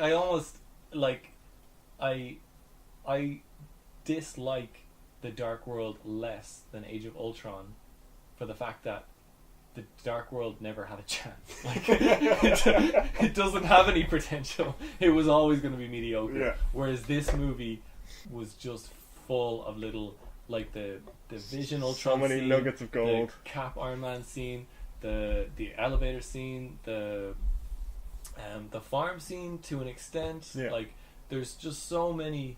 The hammer scene. Like, there's so many points in this movie where it had potential and then it squandered it. Yeah. And that's just like a pet peeve of mine. I hate when movies do that. Yeah. It's Iron Man 2 syndrome. It is. Although Iron Man 2 had less like linchpin moments the way this movie had. Yeah. Like, Iron Man 2 almost never came together. It was all there on paper, but nothing really gelled properly. Yeah. Whereas in this movie, they kept, like, you know, if there was a through line, they kept, like, tapping it, and then they would, like, dive off and come back, and then hit it again. Like, and then serpentine around it, but never like hit it. It's just like this sort of waveform of like a sine wave of, like, here's the through line, and then we're just going to sine wave in and out of it, and in and out of it, like dolphins in water. But yeah, we're abandoning. There's too many Marvel movies. There's too many Marvel movies, so we're abandoning the whole leaderboard thing because honestly, it's too confusing without a visualization. So maybe in the future we'll actually do these proper YouTube episodes and have a camera and everything. But or even just like a list that we can put up on the screen at the end. Something like that. But yeah, for now we're gonna leave it, and after we go see Infinity War in not long, 6 weeks. 6 weeks or so, we will do one on that, and then afterwards we'll have like a whole probably fucking 5-hour episode rankings where we argue with each other over what movie should be ranked where. Yeah. But until then, don't rewatch Age of Ultron. Just skip it. I mean, yeah, you can watch it the one time for this podcast. And other times for really cool scenes like the Hulkbuster fight. Yeah, but you can YouTube those scenes. That's true. Because we live in the future where the internet isn't based solely in Oslo. Yeah.